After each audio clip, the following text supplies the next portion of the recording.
What's going on, everybody? Welcome back to another episode of Love Your Monday. Today, me and Zell are going to be talking about something very, very special. We're going to be talking about rebranding yourself, specifically in the form of calling yourself the gayest thing you can think of.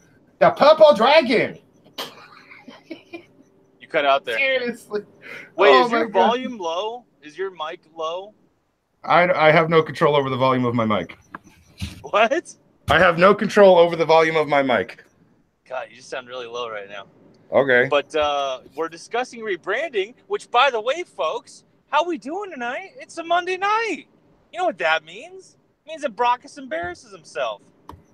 No, I don't embarrass myself on Mondays. That's what that means. How'd you like the gay porn, by the way? How did you like the... Did you need more?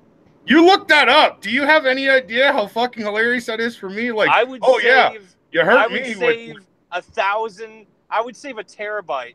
I would save 2,000 terabytes of gay porn on my hard drive if it just made you cry once. Or if it just made you come out the closet.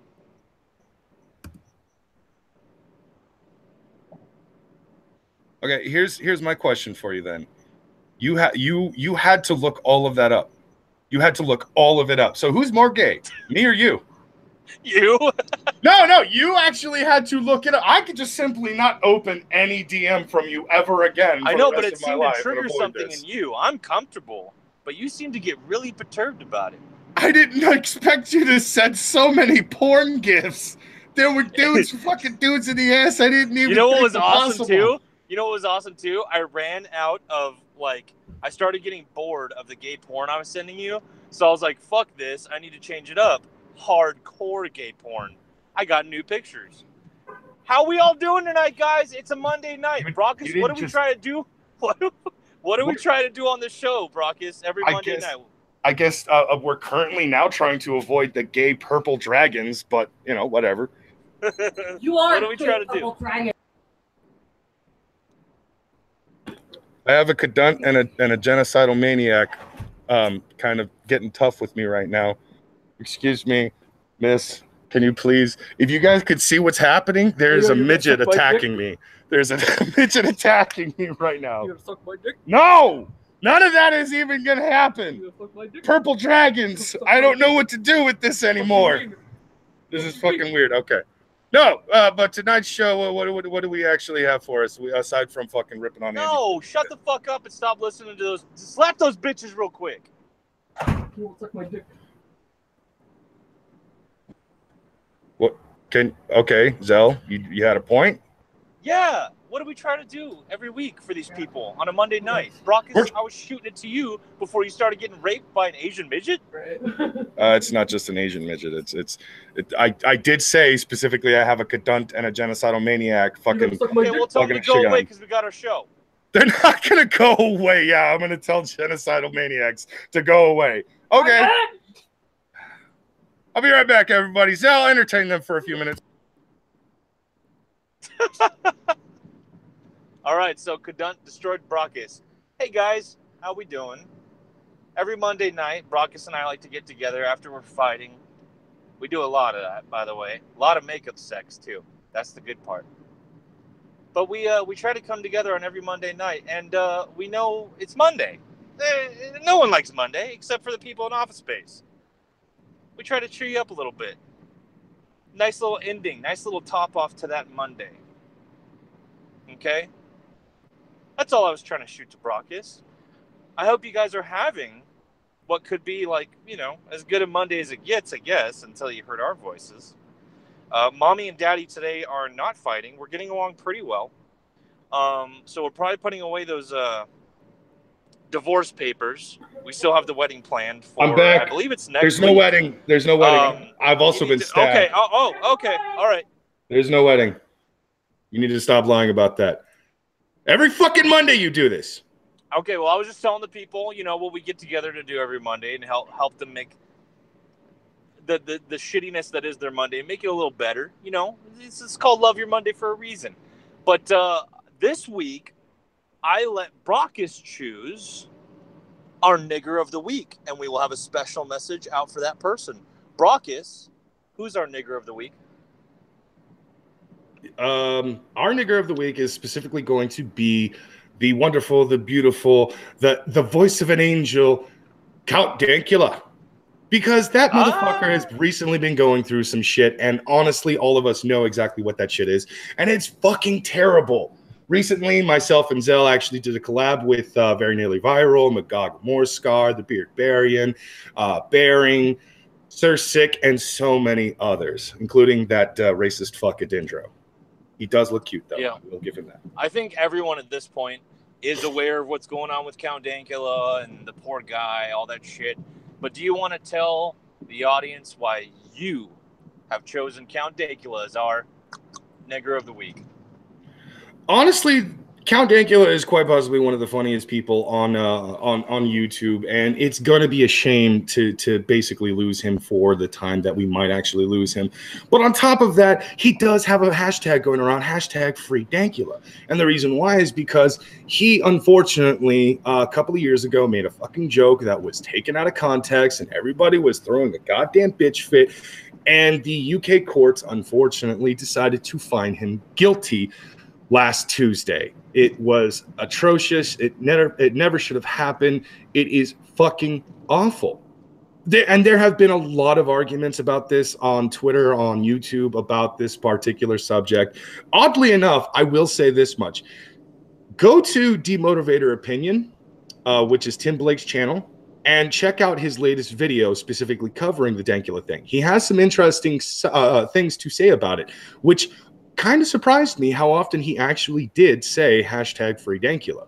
I was genuinely shocked. Though I don't agree with every single thing that Tim actually said, it is a nice video because he does kind of advocate for the concept of free speech.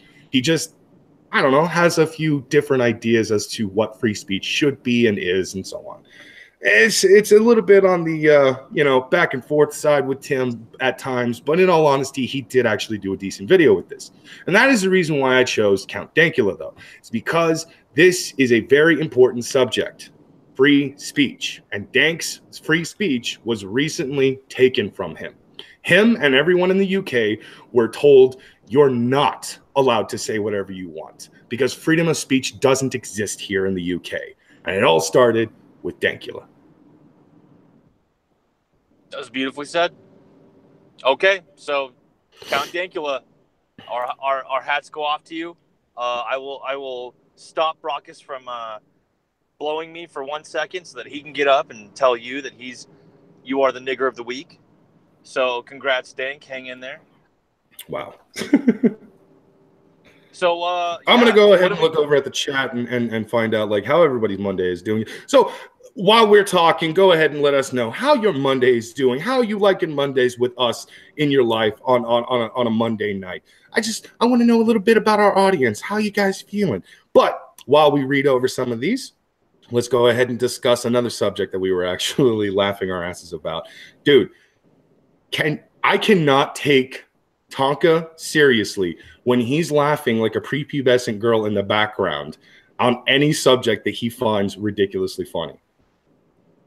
Are you talking about like especially the day that we almost lost Tonka when when the Prince of Queens quote happened? Yes, for the love of God. Okay, for those of you who are unaware, I'm a man now. That was clipped. That soundbite was clipped and put into various different videos that were played on the Kumite, I think the next night after that video had come out, and damn near killed Tonka Saw. And the entire time, that motherfucker was laughing in the background just like a fucking little girl. It was too fucking hilarious. For a good hour or something like that. But, I think he laughed so hard he damn near killed himself. What are you scratching at here, Brockus? What's the whole point? Is that Tonka's awesome? Because he pretty much is. He's a pretty awesome dude. Oh, I do love Tonka Saw. Tonka, Failure, that whole crew. They make me happy. I'm a big fan of all of this. Failure. I just can never take that motherfucker seriously when he starts going Oh, okay. I know which laugh you're talking about. Because as soon as I hear that, I'm just like, all right, done. He can threaten me all day, all night. He can put a shotgun to my face. But the second I hear that fucking laugh, I'm not going to take that threat seriously. I'm just going to assume the gun is empty. Do we have any news or updates today? Our guest should be hopping in here any second, and I don't know if we want to get into that. That is true. That is true. Actually, I did have something that we could talk about before our guest officially gets in here. It was something that was sent to me through DMs by our very own Thorn Midnight. And I am thank you, Thorn. I'm upset with her for doing. I thought we were cool, Thorn. How dare you? Uh-oh. Oh, no. Friendship over? No, it's not friendship over. It was one of those things where I did not need to read that. I got it. I hate you so much. No, she decided to send me this thing, and following the link, I shouldn't have clicked on it, but following the link, she also said, "Suffer with me," and I was just like, okay, what the fuck? So I decided I was going to check this out. It starts off with, I was devastated by the elections, as many were. I needed a platform to shout. So immediately after the elections, I started to make protest banners in my apartment. I then started to invite friends over to make banners with me because I needed to feel a sense of community. Then I quickly started to do workshops for the public. Starts off well enough, right? Okay, cool, fine, wonderful. Banners are a way for me to resist what's happening in the United States and in the world. I have questions. It is a way to put my voice out there and not stay silent. I cannot be silent. However, as a non-citizen, and that's where she loses me because I kept reading and it only got worse from there. And a new mother, I cannot always go to protests. Why? And in these workshops, I realized that there were many people who came because they needed to find a way to participate, resist, and speak up, but also couldn't always go to protest because they too were mothers, non-citizens, undocumented, those who would be at great risk if caught up and arrested. My protest banner making workshops has become a place where people come together in solidarity through making, and making is in and of itself a form of resistance. There's another paragraph, or actually another 2 paragraphs, but it's nothing more than describing pretty much like what this is. And this whole thing is, of course, taking place in Chicago, where Thorn is actually at. My God, just so much fucking problems with these things. It's just a bunch of like sewn together banners and shit.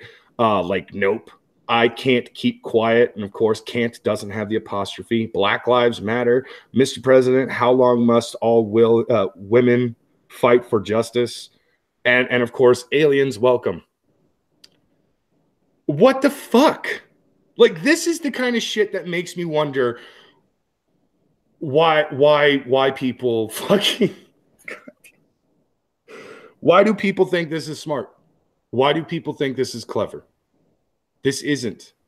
My only way of resisting the system is by creating banners. Are you fucking kidding me? Your entire existence. Full-time mom. That's, Fuck your full-time mom. Job too. Fucking Opal's a full-time mom, and she still does a terrible job at that. Fair enough. It's so just, it pretty much it pissed you off, got you angry, got you all ruffled in the truffles. Yes, it fucking pissed me off. This is the kind of shit that actually it pisses me off, but it's like that just sounds like another news bite. Like, we're used to that, right? Like, how did this surprise you?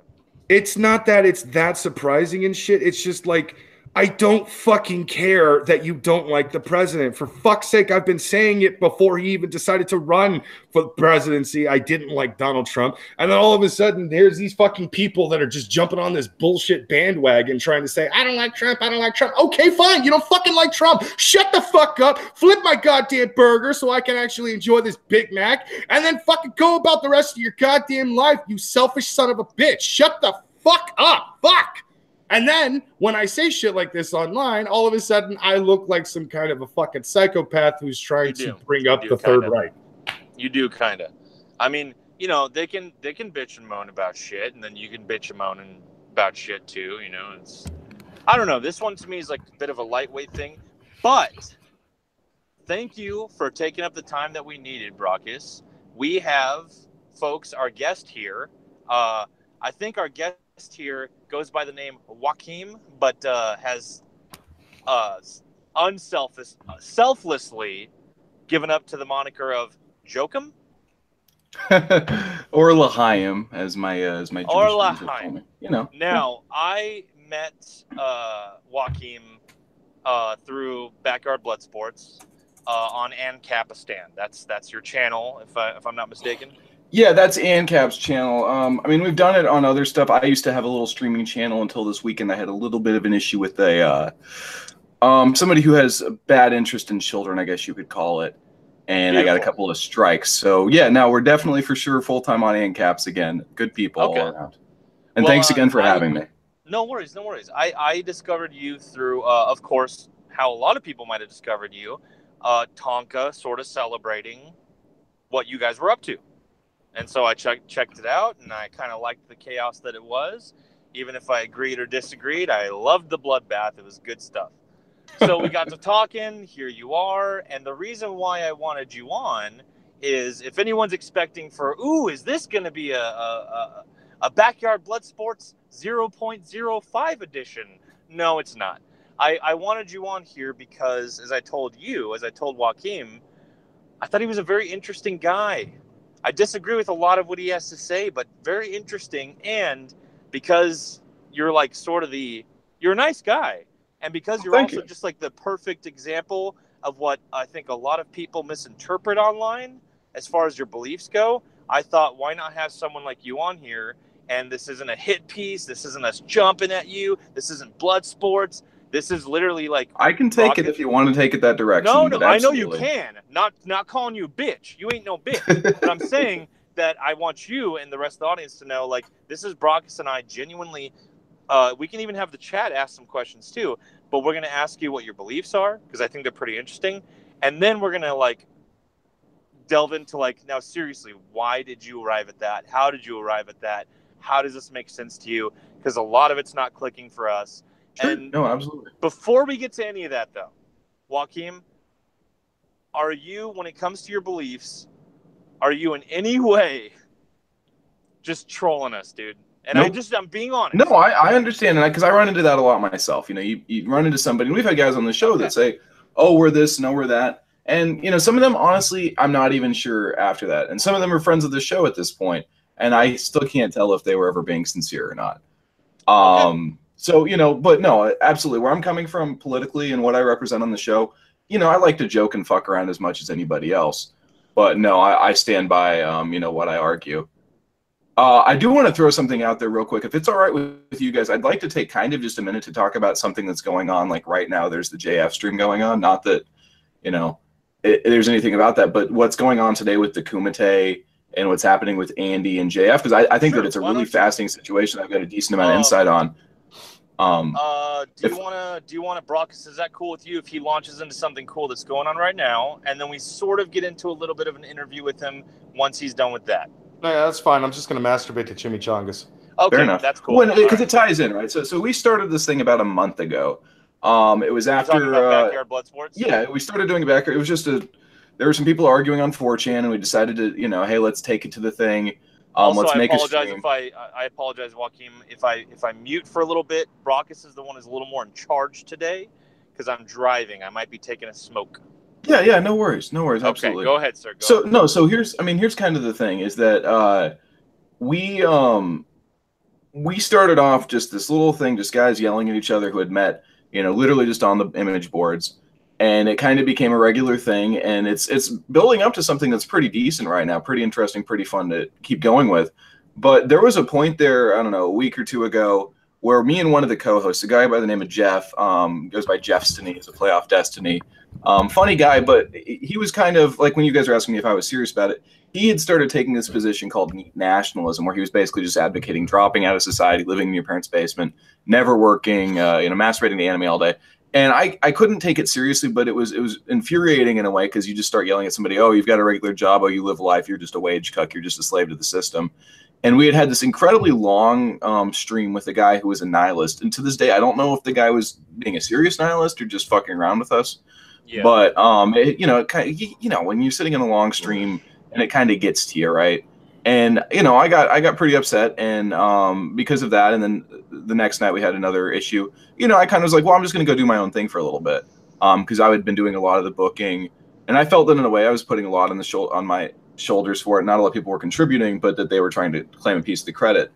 And since then, we've all kind of mended fences. There were tempers that were high. I wasn't always in the right. I was not always in the wrong. But we kind of moved past it. And I just think it's fascinating, because I'm watching this JF thing right now.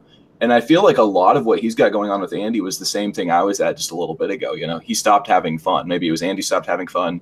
Maybe people wanted to stir the pot a little bit too much. Maybe people thought responsibilities were being taken on. And it's really difficult, even on a lower pressure level than what they're playing at, to just keep putting something together week in and week out. And then everyone wants to claim a piece of the credit for it. So I don't know. It's a fascinating situation. It's unfortunate to see. And I think that, if I could just throw a couple of things out there, I think that perhaps there's people like Baked Alaska who might not have, completely virgin, pure motives in it, that are trying to stir the shit up a little bit, that have issues with people like JF, not just because of his personality, but because of his politics. So. Yeah. So that was it, though, right? That's what. Yeah, that's all I had. I just wanted to put that out in the public space. No, absolutely, and it's something we can bring up a little later too. We can put a little bookmark on that. But Sure. I'm gonna go ahead and light up a little faggot, and if Brockus wants to go ahead, and because Brockus knows a little less about you than I do, and I think it'd be more fun if he were to also ask the questions about your beliefs. So, Brockus, are you there? Yeah, I'm still here. Okay, do you want to go ahead and ask away about, I don't know, pick one, because you have a general idea of what to expect with Joachim, but go ahead and ask him about his political beliefs. Okay. Firstly, I'm gonna go ahead and address the actual channel name. It's called ANCAP, right? Ancapistan is the guy who hosts it. Yeah. Okay. Well, it's basically ANCAP, Ancapistan. Right. That means anarchy capitalist. Yeah, anarcho-capitalist. He's an anarcho-capitalist. Okay, that doesn't make sense to me. Well, basically, he wants to. No, and that's fine, because it's important to what we do, right? Is that we do have a lot of different political views, right? Because we all came from the 4chan poll boards. They have threads. They're the IBS threads, is what they're called, because they're like blood sports fans. And I honestly thought everyone on 4chan was kind of basically in the same boathouse with me. I consider myself to be an unironic fascist. In many sense, I get that there's actual National Socialists on there, and there's a lot of the libertarian right. But there's a lot of people out there with just different views, and ANCAP is a great example of that. He's a very ideological. I mean, it's libertarianism taken to the extent of no government, basically. Yeah, I was actually going to dance around what your political beliefs were for a little bit, because I wanted to address the ANCAP stuff first, because personally, I think that's dumb. I don't like anarcho-commies. I don't like anarcho-fucking socialists. I don't like any of the. If you advocate for anarchy, but then try to slap government fucking title on there, you're dumb already, because anarchy's very first definition is absence of government. And those are governmental systems, and it's just a really dumb idea. But whatever. You are unironically a fascist. That is correct, yeah. How did you come to that conclusion of actual belief? Well, fun fact, actually, I guess because I studied politics in college for quite a while. And, so I had to do a lot of reading in kind of more obscure fields than most people get to. It was beyond just the basic reading your headlines on the CNN, or even getting into the more in-depth think pieces. And when you start reading the books and the underlying political assumptions, I think what really kind of got me was I had to read a book by a guy named Dahl called Democracy and Its Critics. And basically it said that there's really only three political philosophies in terms of the role of government. You have either anarchy, as you mentioned briefly, democracy, or what he referred to as guardianship, which is basically any non-democratic system, right, where there's not a democratic process. But obviously those are huge universes with a lot of smaller shades in it. But he kind of just tried to deconstruct it And the point that it gets to is that democracy works in a very limited and specific subset of ways. But then in a practical sense, and this isn't what he was saying in the book, but this is what I got out of it, that basically in the real world, democracy is so often a flawed system that you're almost better off having a non-democratic system, because there are things that a non-democratic system has that are better than a democratic system in many ways. Ironically, that is how we got socialism into the world and how we got communism into the world. Yeah, it's just it's still one of those things where it's like I don't think I've ever in my entire life legitimately met an actual fascist, an actual person who truly believes in the fascisti fucking system. It confuses the shit out of me, because one of the main focuses I've always had when it comes, or at least one of the main focuses in any kind of political discussion, regardless of whether it's social political or governmental political, I have noticed that everybody seems to have the same idea of everyone should be allowed to express themselves as they please, and everyone should be allowed to say what they want, and so on and so forth. Now, of course, when we get into social politics, we have the psychotic fringe left that are consistently every fucking day just giving us more and more reasons to hate the idea of freedom of speech. And yet there are people who still sit on the left, like Sophane, for example, from Poisoning the Well, who, despite all of the crazy shit that's going on the left, they still hold true to their actual beliefs. They still stand their ground and say, no, I'm still going to stay on the left, and I'm still going to believe in my liberal ideas, despite how much I actually do believe in conservative ideas. It's mostly liberal ideas, and I'm going to stay here, and I'm going to try to fix this fucking mess of a goddamn house that you have actually tried to just destroy from the inside, because fuck this. And then I see people like fucking who's a good right-winger on YouTube that actually does try to clean shit up on the right side. I'll be honest with you, there's not a whole lot. There's a lot of people that are kind of in that sphere, and I think that's probably one of the reasons why the alt-right, as nebulous and as weird as that term is such a popular thing, because people before we go any further, Joachim, real quick. Yeah, Brockus, because this is where we can get into some issues of semantics. Brockus, what do you think a fascist believes in? What do you think is fascism? And then Joachim, you tell us what fascism is and why you are. Well, at least what I think it is, because I don't want to claim to have a better definition. Exactly, but Brockus, what do you think fascism is? Well, fascism is essentially a non-democratic political system. Basically, it gives an illusion of, here's a bunch of good stuff, but we're not actually going to give you any of the good stuff. So what they would say is there is no freedom of speech when it comes to a fascist government. There is no such thing as freedom of expression. There is no such thing as being allowed to protect and arm yourself. There is no such thing as being able to make your own money. In a fascist government, you literally work for whoever is in charge, and you do it or you fucking die. Okay, I think that's probably this is why I wanted it defined by Brockus and then Joachim, because that's not my understanding of fascism. Yeah, I mean, a lot of those things that you said there, I don't really think necessarily I would support. I'm a huge supporter of the Second Amendment. I don't think that a fascist state and an armed state are separate from each other. I think in many ways it's better to have an armed populace in a fascist state. And I'm not like one of those free speech zealots. I think that free speech is important, but I think that in any society you have to have reasonable restrictions on it. And it's basically the same kind of thing with a fascist thing. That you might have to be a little bit more specific. I would certainly advocate for stronger restrictions on free speech than most. So, Joachim, because I think there's good reasons for it. What is a fascist, Joachim? Well, I mean, a fascist is someone who supports a strong government that can actually get something done, and that believes that maybe democracy isn't the greatest end unto itself. You talked about the fasciste. Well, the fasciste is, it's a symbol that goes way back to the Roman times, of the idea that the group is stronger than the individual. And I'm not one of those people out there saying, oh, well, the needs of the many must outweigh the needs of the one. But certainly in many cases, when we have a government, you're already going to give up some rights. You're going to give up some degree of autonomy over your life, whether it's a democratic society or not, to a government. So I don't know that, it's anything more than just a character of degrees in a non-democratic system. Now, I think that there's a lot of stuff that you talked about, people not being able to hang on to money. And I don't think that that's the case, because certainly you've seen capitalist societies with fascist governments. But what it is like, so for example, in 2008, right, when the banks were collapsing, instead of the government going in there and bailing them out, I think a fascist state would have just nationalized the banks, because they're a public good, because they're something that the entire society is fundamentally based on. And so instead of saying, well, people should be able to profit off of this and just, take it home, and that the taxpayers are going to be funding this private sector, that they're going to be taking these unsecured loans or whatever, that instead the people would benefit, and the government would say, you guys screwed up, we're going to step in, we're going to take your assets, we're going to nationalize it, we're going to try to run it, because obviously the function of the government, the well-being of people, is inherently tied to the well-being of these institutions. So I think a lot of fascism is just the idea that there should be a public ownership of these kind of things.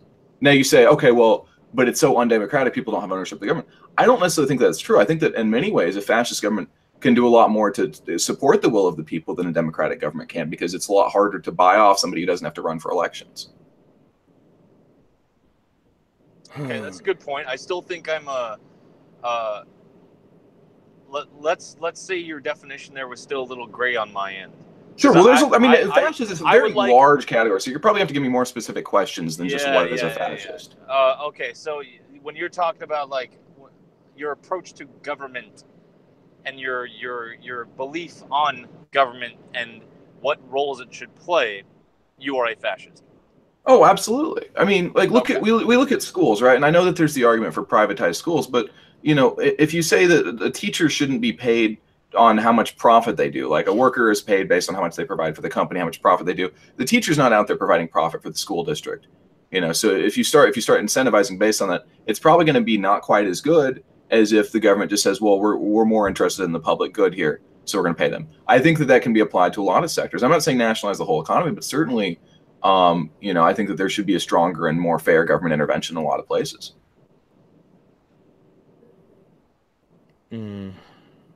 Yeah, see, I'm looking up the definition of fascism, and it's still not looking any good. There's still ideas I'm very strongly going to oppose to my dying breath.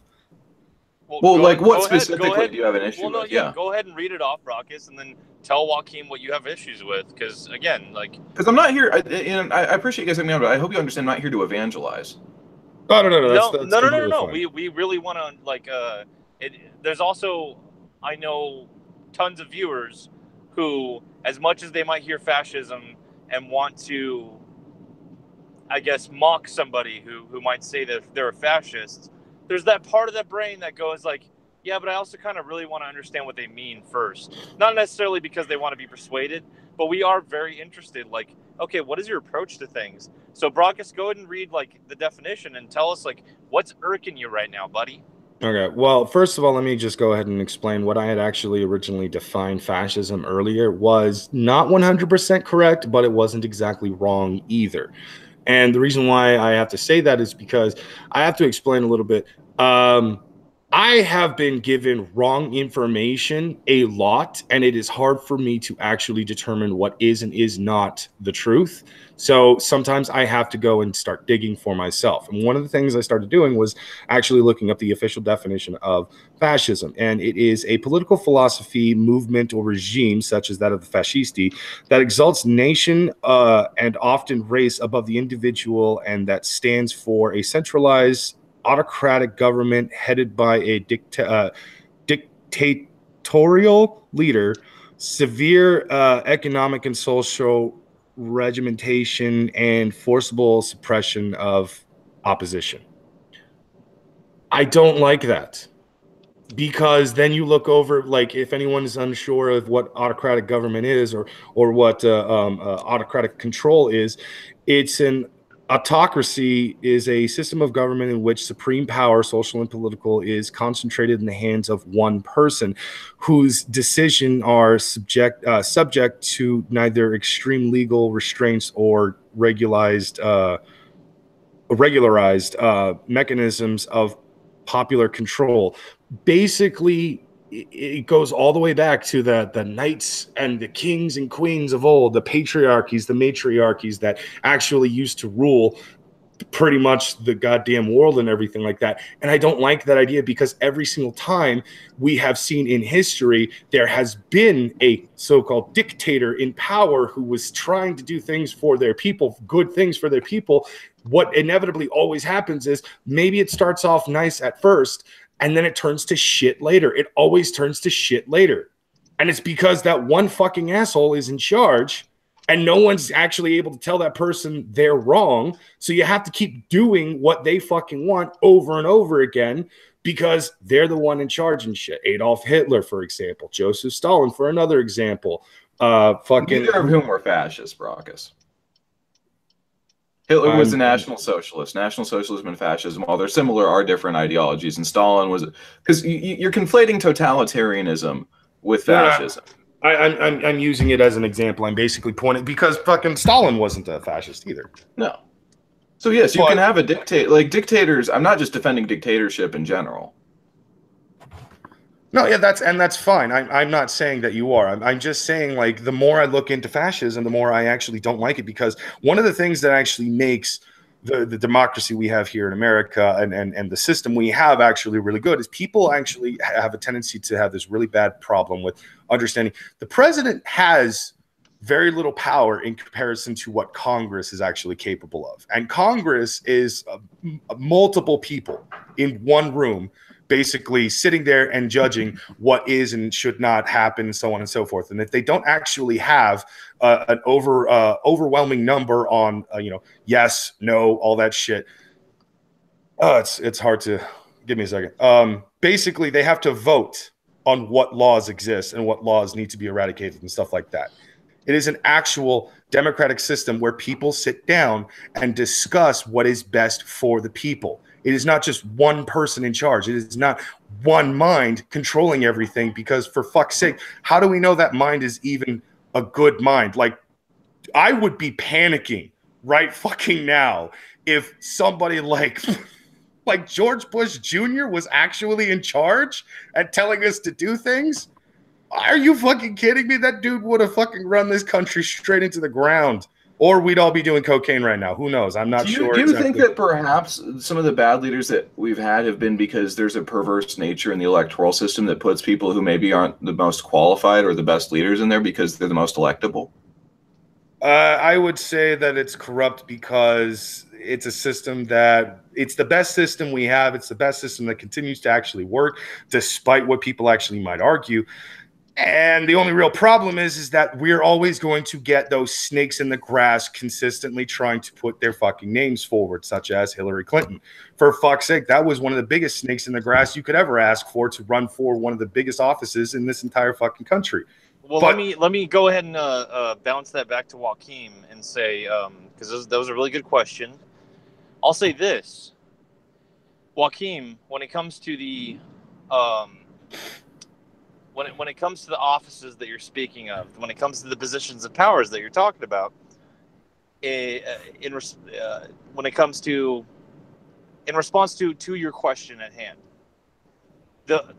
every single one of those positions, every single human is unqualified for. There's not a qualified human on the fucking entire planet. A better system is a system that acknowledges that no one's going to be qualified, that everyone's going to be a piece of shit. So that would be my response to that, is that you seem to be coming from a place of like, yeah, but in a more autocratic response, we might be able to bleed out some more qualified people. I would just cut you off there and say no one's going to be qualified ever. That's what the American ideal, whether it realized it or not, whether it was subconscious or not recognized, was no one's ever going to be qualified. Guess what? Everyone's going to fucking suck at it. Guess what? Everyone's going to bend the knee to evil and greed. And a better system is one that acknowledges that.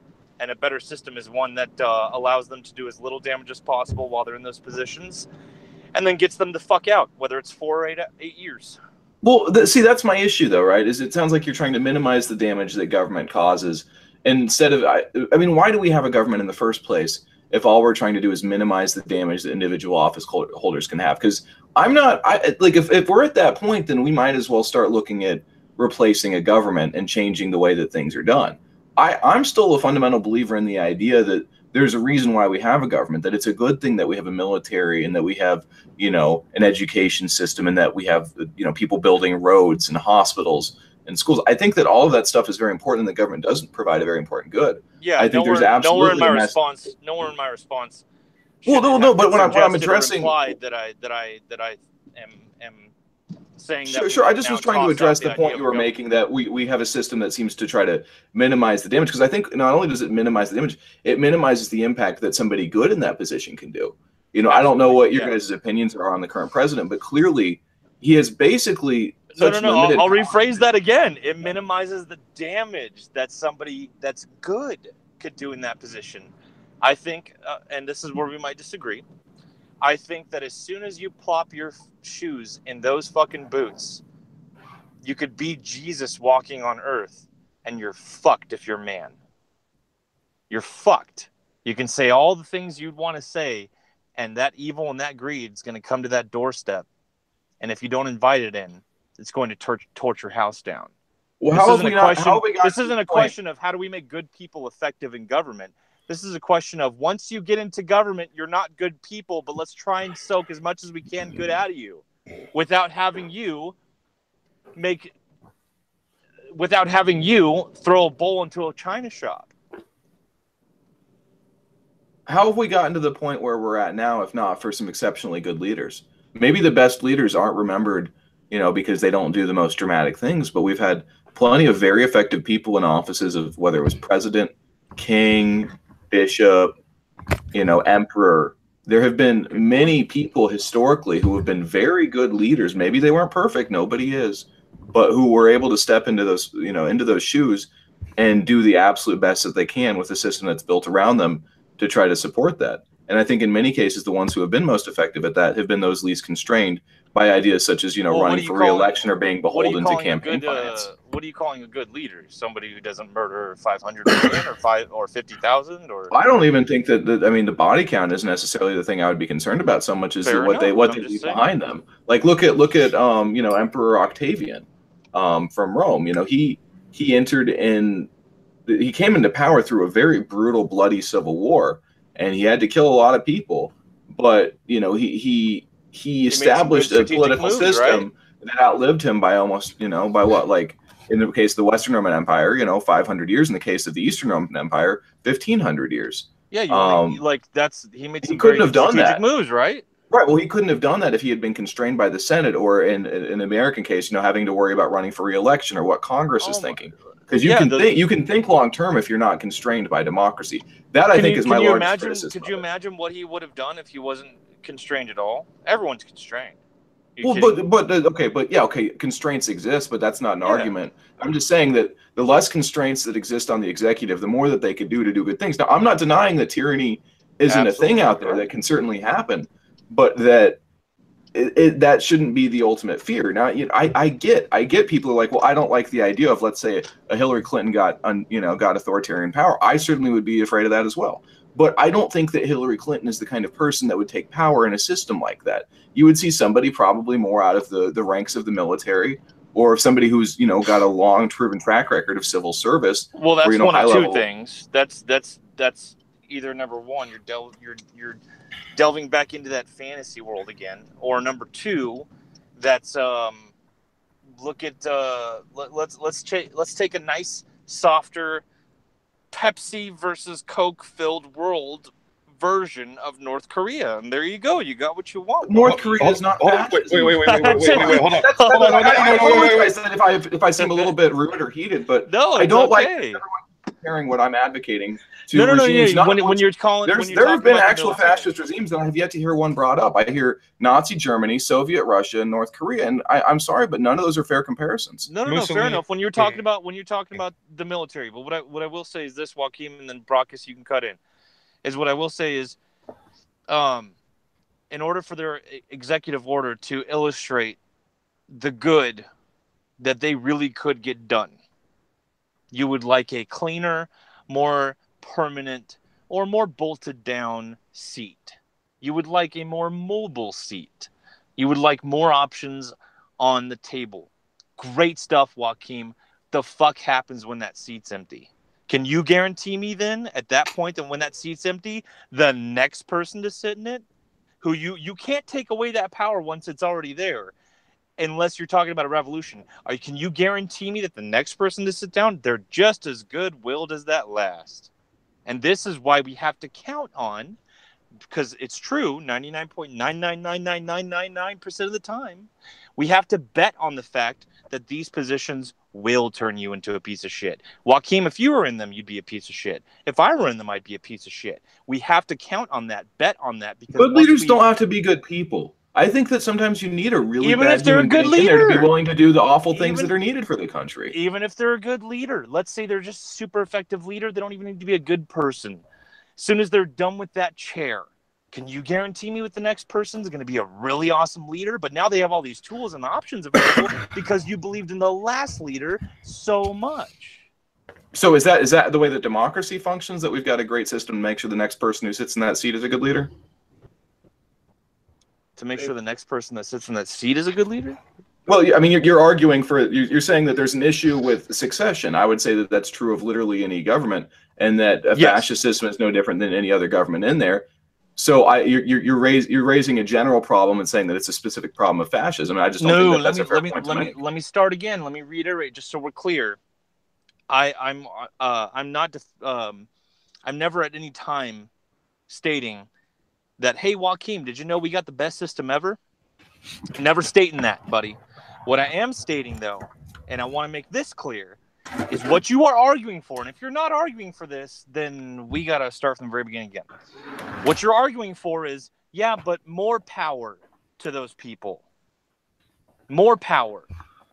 Now, if you're going to say that, then what I stated should have been perfectly interpreted from you. And my statement was, Joachim, if you do that, there's no going back on the amount of power then that station has. Can you guarantee me then, let's say we execute an amazing leader. Let's say we get a kick-ass leader. Now they're gone, Joachim. Now walks in Trump on steroids, smoking coke, like snorting coke off the back of Brock's ass. Can you guarantee me that the next person that you've now opened up this installation of presumably greater power than our own president has, you've opened that installation up, you going to guarantee me the next guy is going to be just as good? Because if he's bad, if he's one of the other 99.999% people that turns into a total shitbag in those positions, now you've just fucked us, but you've put it off for 70 years. Oh, can I respond? Okay. I'm sorry, but there are plenty of examples of how that works, because it's not like there aren't other institutions in society. In many cases, you see the military. In other cases, like for example, in Rome, you had the Senate. Well, even when they were no longer, democratically, all that powerful in the Republican structure, they still had influence and power. And no, an unpopular leader doesn't last. Somebody who's not doing the will of the people will not last. And I think that fascism in many ways is a much more responsive system of government, because all it takes is removing one person. Well, you know that what you just said is incorrect. No, I let you go on for like 5 minutes. Can I? I know, but what you just said is incorrect. Unpopular leaders don't last. That's ridiculous. That's not true. They absolutely do, whether it's through internal coup d'etat, popular revolution, or assassination. Governments change all the time. Castro's a very popular leader. Very popular. Why? Oh, so you mean popular as in like no matter whether it's no? I'm saying that the Cuban people very well like him. The Cuban establishment very much supports him, and that he has an entrenched power base. Yes, if you go to Havana, it's not like 90% of people are like, oh, I fucking hate Castro. The Cubans who don't like Castro for the most part have left. It's the same thing with Putin. Putin is an authoritarianish leader, and he has like an 80-some% approval rating. You can have a powerful. There are plenty of authoritarian leaders that have very high approval ratings, because authoritarian leaders without high approval ratings inevitably are shot by their own supporters, overthrown by their government, or overthrown by their military. It happens all the time. You see it all the time. That's like disproving a negative, bro, because then what you're saying is like, yeah, by the time a leader is disposed, by the time a leader is taken down, well, then that's when they became unpopular. Because then you're never opening up the door for perhaps someone's been extremely popular for years, but have been able to thrive. Your No, evidence is always going to be as soon as they're down, they're unpopular. Because of course you're going to have bad people in positions of authority, whether it's as a president or as a king. But in the presidential system, you have Congress has like a 13% approval rating, and we still have Congress. We've had Congress for a very long time with an approval rating far below 50%. I think in countries with more authoritarian systems, a leader with a below 50% approval rating really wouldn't last that long. Okay. And what would they get replaced with? Typically, there's another authoritarian leader that steps in. That's what happens in Chile, for example, in 1973. Salvador Allende took power. Can you establish a system that needs less of that bipolar flux and cycling in and out for every 50 to 100 years? Can you build a system is that sort of necessarily a good? What would you? What are you advocating here, Zell? Because all I hear is that you'll go on about for 5 minutes why my ideas are bad. You let me respond for 30 seconds, and then you pop off to something else. So I'd really very much like to hear what you're advocating here if I'm going to be under such an interrogation. No advocation, just poking holes in your beliefs. No advocation. So you don't believe in anything? You're a nihilist, or do you have beliefs and you just don't want to share them? Okay, and then you don't have to do the straw man either, Joachim. It's a big boy show. I'm asking a genuine question because I've encountered plenty of nihilists. I'm poking holes in what you say because, like, you go from I would like these positions to have more power. Okay, well, Joachim, here's why that is a bad idea. Okay, well, it's not a bad idea because guess what? They're popular until they're not. What? Joachim, what was that point? Like, they're popular until they're disposed of. People are popular. What do you, I don't even understand what point you're trying to make here, Zell. Besides, I mean, this is what I'm getting at. What are you trying to do? You want me to come on here so you can attack my ideology? Is that what this is? That what this is? I just come on to get attacked. Okay, calm down. All right. Go ahead. I apologize. No, I came in for a fair discussion. I'm happy to have a fair discussion, but if I'm going to be sitting here for an hour just being attacked, I don't think that's exactly a fair conversation to have. Okay, all right. Go ahead, and wherever we stopped from, I apologize. You go ahead, buddy. Before we go any further, I don't know why she did it, but Mrs. Schmeckel decided to throw a Canadian dollar at us. Just had nothing. just decided to pay YouTube a little bit of money, and that's very confusing to me. If you feel attacked again, Joachim, you let us know. Well, no, I'd like to understand what we're doing. Are we having a conversation, or are we just poking holes in what I'm advocating? Well, it's weird. You seem to be conflating criticism with so you're exposing. No, that was a direct quote. You said that we're here to poke holes in it. I don't think that was what it was represented as to me. I mean, if you guys want to engage and talk, that's fine. Hold on, I didn't finish there. I said you're conflating criticism with you're exposing your stance on things, and so I must now know your stance. Stop doing that. Just listen to the criticism and respond to it, Joachim. Well, so that's what this is for. But I was just trying to, because my original understanding was that we were going to have a debate. Like you and I were you were going to take one side, I was going to take another, and we were going to debate our two sides. I think that was like race realism. Remember when you had like that Proud Boy on or something like that? Oh God, you don't even want to know how that story ends. Okay, well maybe I do later. But no, yeah. I didn't mean. So don't get upset. I did not mean for this to turn into boom, like a big explosion. It's not what this is supposed to be. I'm just saying, if you want to have a debate, let's have a debate. If you want to have an interview, let's have an interview. But pick one. We'll try to correct it at this point. But we're middle of the roading it right now. But no, I don't want you to feel like this is supposed to be something heated. But I am just pointing out problems, and I don't want you deflecting those problems by also then seemingly going on the attack or assuming that now I want a debate to unfold just because I'm poking holes in things.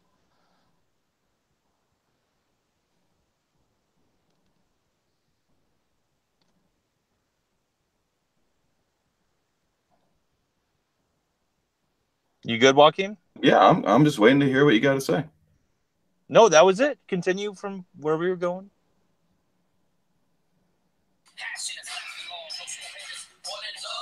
Brockus, what are you doing? I think he's playing Viva La Raza for Stone Mexican Guy. Is that right? Oh, my God. I was apparently muted before that, and I apologize about that. Yes, Jesus I was playing Viva La Raza for Stone Mexican Guy for $1.99. He donated. Okay. I feel retarded for not paying attention to whether I was muted still or not. That was pretty tarded. But yes, that was very tarded. Joachim, I think before, I think we need to save this for another time as far as like us going back and forth so often. So where I started to interject, really, it was when you were talking about, and this is why, again, people like me especially, maybe we're getting the wrong idea about this stuff. This is why I'd love to talk with you more about this. So we left off pretty much, I think, on positions of power. And Brock is having read that definition, and he's like, "Oh, I have issues with this." And in Brock's eyes, what he sees is the eventuality of a totalitarian dictatorship. You, I think, were trying to, at the moment, you were trying to explain to him how that's not necessarily the case. And I'm sorry. Go Well, ahead and take it if I could step back, because you're trying to get my political views. Now, I do believe that a totalitarian dictatorship is probably better than the system that we have now. But the totalitarian dictatorship for me is not an ends unto itself. You know, I support the idea that white people need to continue to exist, that we're under attack, and it's from all sectors. In many ways, but that if things continue the way that they are, white people will go extinct in the countries which they have historically inhabited. And I don't think that that's a preferable outcome. I think that one of the means to solving that will certainly be more authoritarian structures. So that way, the things that have led, for example, mass immigration, the tyranny of the minorities, a system that seeks to displace the historical populations that have existed and built the country. I think that, yeah, you do need to have stronger government institutions to do that. And so I don't think that, it's necessarily bad to have an authoritarian government in order to protect that. I think that's often why authoritarian governments have come around, as a defensive nature. But yeah, so I think that the most important thing is that white people continue to exist, that they fight for their survival, because right now they're on a trajectory to go extinct. And you think a fascist system or a fascist approach that would because I think it even said it in the definition, but I apologize. We'll go off what we say. You think that kind of approach might actually be a better answer to what I've heard most other ethnostaters spout off, which again, you know me, I'm obviously against the ethno-state thing. Sure. Still love to discuss it.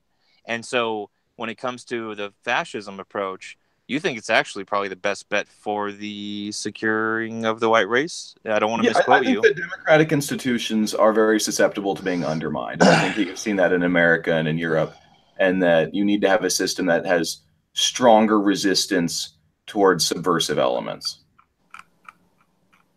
Okay.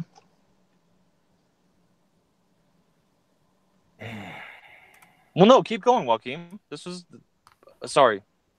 Well, I mean, that's kind of where I'm at with that. I could explain some examples of it, but in America, we started out as a republic with a very limited franchise.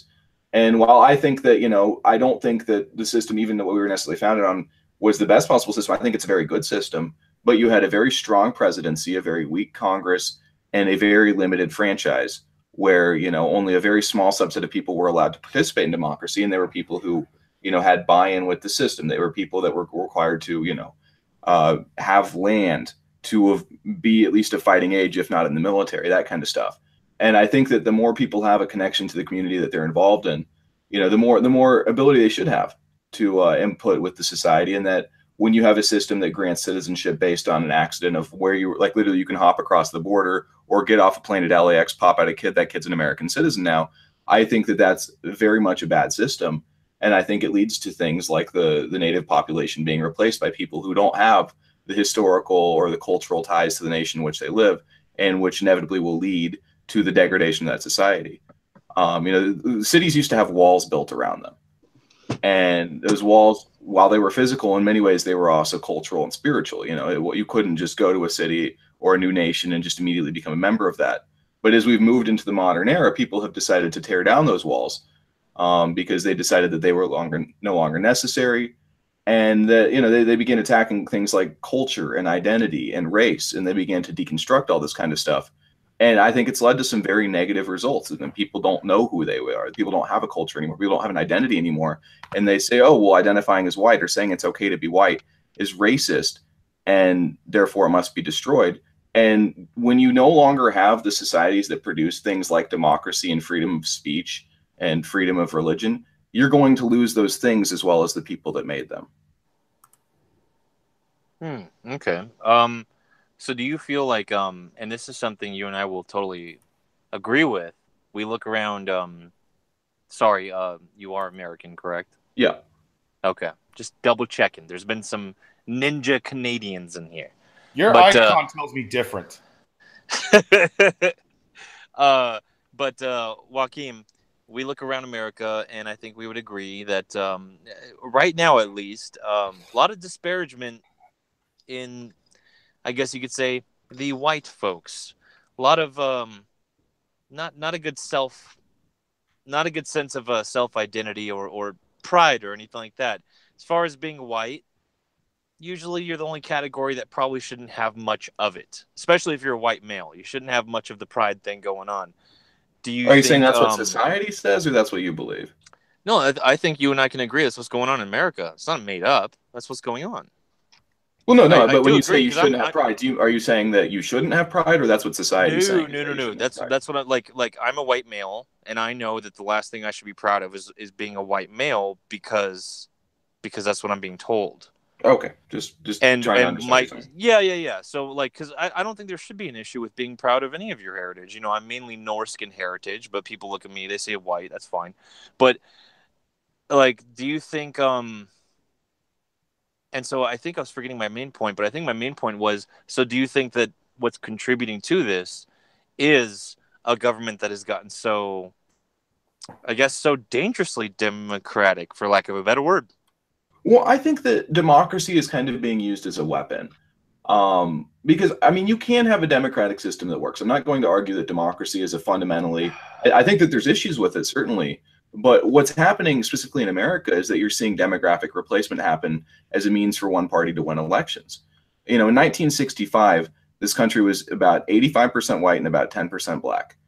And then we passed the Hart-Celler Immigration Act, which basically opened up the borders to the third world. And what's happened since is that people still basically vote the way that they do along demographic lines in terms of policies. But all of a sudden, you see liberal candidates and liberal ideologies gaining a lot of ground because you're bringing people in from the third world who vote overwhelmingly for policies such as social welfare and open borders and, you know, pro-immigration policies, because of course they benefit from them. And of course they take advantage of the social welfare. And what you're seeing is this demographic replacement that's happened through democratic processes. Now, the Hart-Celler Immigration Act wasn't really supported by the American people, and the American people and their representatives were lied to about what would happen. But it was brought in through, you know, the democratic process for what it was worth. And, you know, people are like, well, it's entrenched law. You can't change it now because, you know, there's apparently it's the 0th Amendment to the United States Constitution that we should have open borders. I think that every white country that has democracy has this idea that's being pushed on them by their own governments and by the media, that they aren't entitled to have their own countries. And I think that that's awful. So, yeah, I do think that there's issues with the idea that people can no longer be proud to be white. But even with all of the, you know, we can call them cucked white people, you still see whites vote 65% Republican. But when you see that blacks vote 95% plus Democrat, you know, what you're seeing is an ethnic power struggle being played out through the democratic system. And I think that that's kind of ridiculous. If we're just conducting ethnic warfare by proxy, then, I mean, at what point do we admit that the system has failed? Okay, I actually have a couple of questions I wanted to ask you. Good point, But man. we got a $5 super chat from a friend of the channel, Babs. Bam! Bab, do you believe in a dictatorship or not? Yeah. Okay, There's that your was answer, actually Bob Dobbs. that was going to be a follow up on so what I'm getting from you, as far as I've heard and I've understood it, you want a nation that is for its people, one nation, one people, not necessarily like, you know, fucking One nation, one people, one leader. Is that what you're going to say? one nation, one people, one leader, one voice. Correct? Something like that. Okay. What's to really stop the leader to being a bad guy? What's to really stop the dictator from becoming a dictator? Well, how do you think somebody becomes a dictator? You think they just pick a random guy? No, they usually get voted into power by the people through some sort of mean, shape, or form. Adolf Hitler, for example, was spouting off a lot of really, really good ideas to the German folk when they were actually having a lot of economic problems.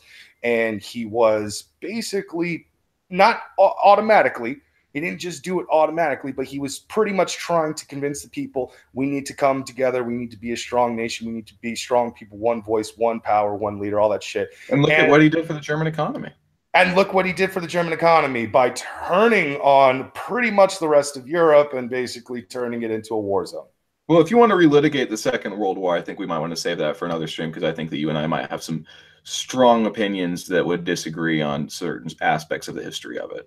In all honesty, there are a lot of aspects where I actually, again, this is where I have a really bad problem of like, because I go back and forth, I see both sides of the argument, and then I make my decision from there. And sometimes when I'm actually making a point, I will actually come off and sound like I might be advocating for the other side, but that's not necessarily the case, because I will actually sit here and tell you like, no, let me just go ahead. As an actual leader, for the German people, specifically for the German people, Adolf Hitler was probably one of the best leaders they had in a long time. He actually did amazing things for their economy. He did amazing things for their people. He made them believe in themselves once again. The problem is that he ended up inevitably turning them on an entire group of people based on their religious beliefs and or well, as I said, I really don't want to relitigate those aspects of it, because we can get into that. Yeah, it sounds like you'd be opening up a whole. Yeah, that's a big can of worms there. So I mean, I'm happy to do it, but that's going to take a while. So obviously, that's a conversation for a different time. But the reason why we got to this was I was saying, how do you think a dictator gets into power? And I mean, Hitler was semi-democratically elected, because it was, he got into the vice chancellery, and then the chancellor resigned. But there are plenty of examples. But I don't think that, and this is kind of an answer to the question of, what if it's a bad guy? I don't think in most cases you're going to get someone who's thoroughly unqualified in that position. I think a lot of people conflate, bad kings with bad dictators, because if you have a hereditary system, whether it's a dictatorship or, a monarchy, it's going to, it's just going to pick somebody based on their lineage, not based on their quality to rule. But if you have a professional bureaucracy, if you have a professional system, you've seen there's been plenty of examples historically of a transfer of power from one dictator to another, and both of them were supremely qualified because the people around them were looking for that. In a company, right? Companies aren't democratic, but if you get a bad CEO, they won't last very long, and there are measures in place to put the most qualified people in the top spots. No, and that's fine. Like when it comes to people growing into power, throughout history, there have been a multitude of different ways. Some people take the power by force. Some people are voted in to the power because the people are demanding them to be the leader. Some people are just simply given the power by birthright alone. I mean, you look at the entire bloodline for kings and queens throughout Europe. That's basically what that was.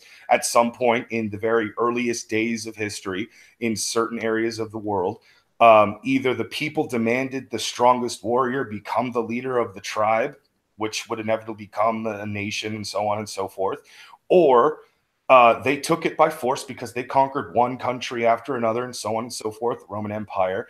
And the person in charge was simply the person in charge, because whatever beginnings it was, inevitably it turned into birthright. And then religion got thrown into it. And all of a sudden, it wasn't just birthright. It was, I have been ordained by God to officially be your leader of this country and stuff. And there's all kinds of different ways on how dictators and so where do you think a fascist how, dictator gets their right to rule from? I'm not seeing a real difference between fascist dictators and just a regular king. Because, like, I've yet to see an actual... Fascist dictators don't claim to have the divine right to rule as mandated by heaven. They don't claim it based on their bloodline. So those would be two pretty big distinctions. But the whole idea of fascism is that it's the embodiment of the will of the people. The rule of the... I hate to say it, but the rule of the mob. The idea that the vox populi is embodied best through one leader. And so to say that, oh, well, the dictator is claiming, something similar to kings, I think that's absolutely not true. A king can be unpopular, but I still have the divine right to rule, or I have the right royal blood. A fascist dictator who doesn't have the support of the people is not a worthy dictator. And I think that in many cases, when you've seen that, and I think you can refer to the Roman history for a lot of examples of it. Most of the times they were deposed pretty quickly by their own people. Well, actually, that's not entirely true. If you pay attention to the Roman history, as it stood originally as a technical dictatorship, because it was started by one man. Technically, that's how the legend goes and everything. And basically, there was an actual like set ruler that ruled over everybody. Eventually, it did evolve into a democracy because they had a Senate that actually dictated. Okay, but that's the problem. No, Marcus, you're conflating the Roman monarchy back when Rome had kings under the Tarquins to the Roman Republic, because the Republic violently seized power from the kings. But the idea of a dictator didn't come around until later in the Republican era.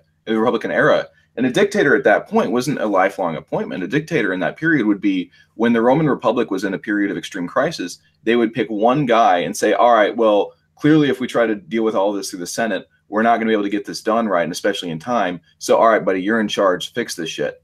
And then afterwards, the expectation was that they would put down the reins peacefully. And that happened many times over hundreds of years. In fact, the city of Cincinnati is named after Cincinnatus, the Roman emperor or the Roman dictator who did that 2 or 3 times, and then each time went back to agriculture.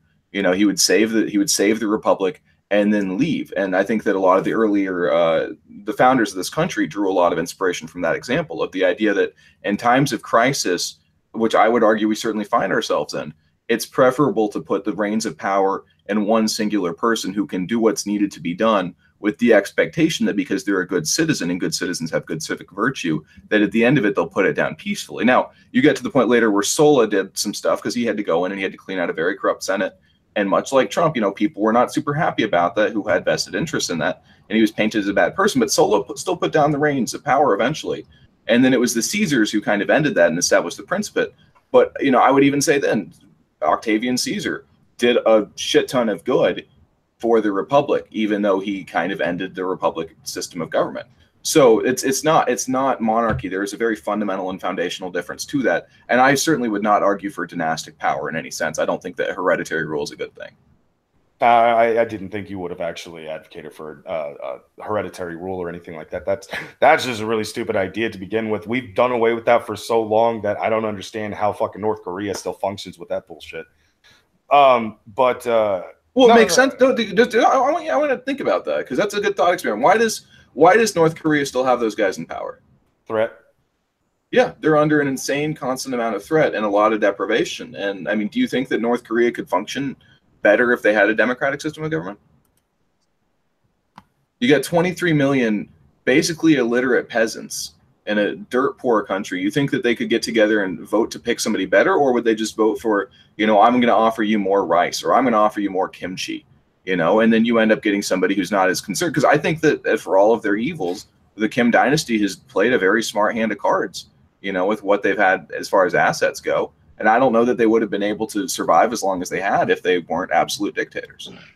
Yeah, and isn't it parts fear? And this might just come along with the package in total, but also sort of a religious experience. In the since the 60s, it's they're looked at as gods. So doesn't that play a part too as well? I mean, I guess that cults of personality are an interesting thing, and yeah, I would agree honestly that people need something to believe in, and in a country where, you know, the dogma, right? Because communism is avowedly atheistic, that you need something to believe in, and they've replaced religion with the worship of the family. I think it's absolutely batshit, but I get why it happens. It makes sense. Yeah. I disagree with it, but it makes sense.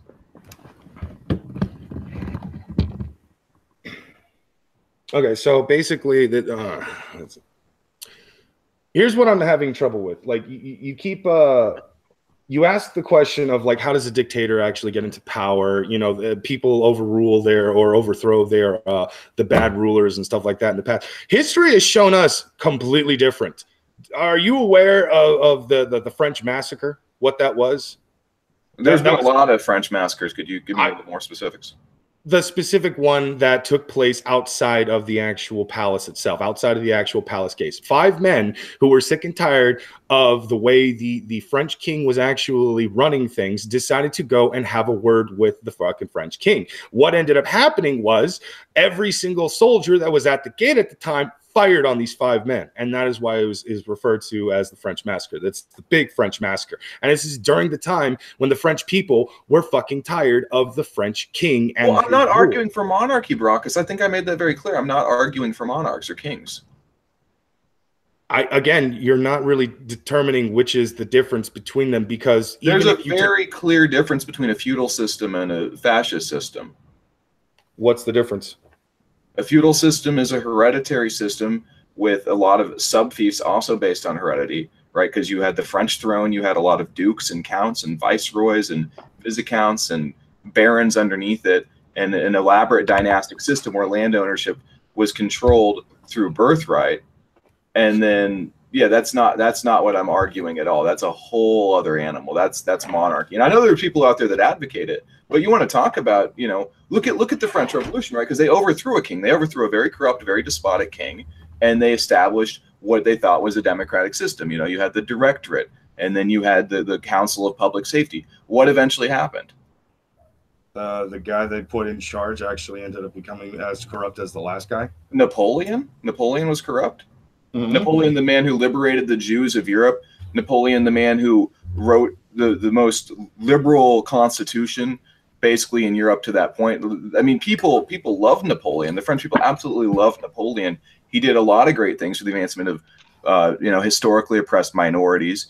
He revolutionized, like the idea of the high school, the lycée system, came from Napoleon. The first serious modern code of laws in Europe, the Code Napoleon, was instituted by Napoleon.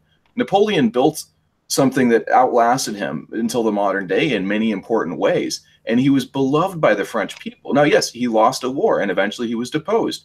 But he came back, and I mean, for that 100 days, he was like a rock star, and they rallied him. The armies that the kings had sent to stop him rallied to his side. And I would argue that Napoleon is one of the first real modern fascist dictator, because I don't think that there was a whole lot of difference when, you know, what he was trying to do and what, you know, Mussolini was advocating for down, you know, about a century later.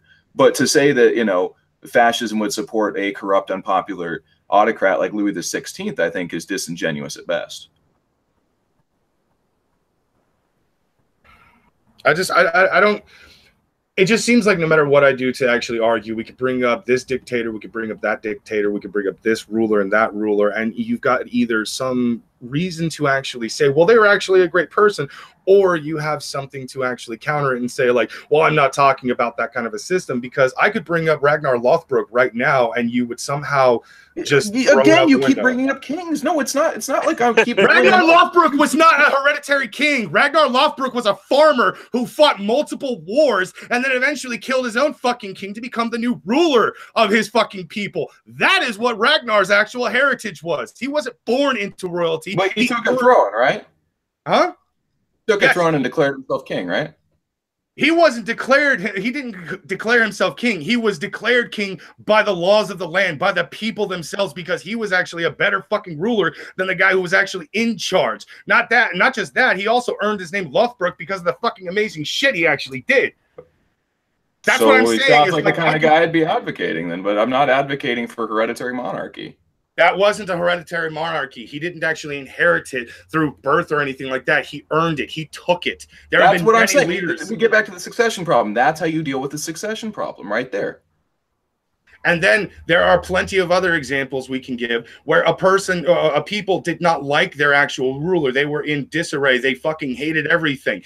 And they couldn't stand it, and they wanted to revolt against them. And then they ended up fucking dying time and time again. Example, the Roman Empire. We have an entire story of a man named Spartacus based around exactly that kind of shit, where a group of slaves fought against. This is not the only time the slaves ever actually revolted against the Roman Empire, but basically this is one of the biggest and most important stories because of what actually happened. They almost achieved the dream and actually got away. Some slaves may have, history isn't quite sure exactly, but Spartacus revolted against the fucking Roman Empire and almost succeeded. The only thing that fucked him was when him and Crixus split up. When that happened, that basically fucked him, because Crixus and his people were completely wiped out, and then shortly after, Spartacus was completely wiped out. So what was Spartacus's political platform? How does this tie into it? You are free from the breath you take at birth. No man should own another man. No man should tell you how to live your life. No man should tell you what to do with your life. That is what fucking Spartacus believed in. So anarchy. Not necessarily anarchy. I'm just saying I don't necessarily agree with Spartacus's political platform, I guess. He actually was more democratic. He came from a democratic people.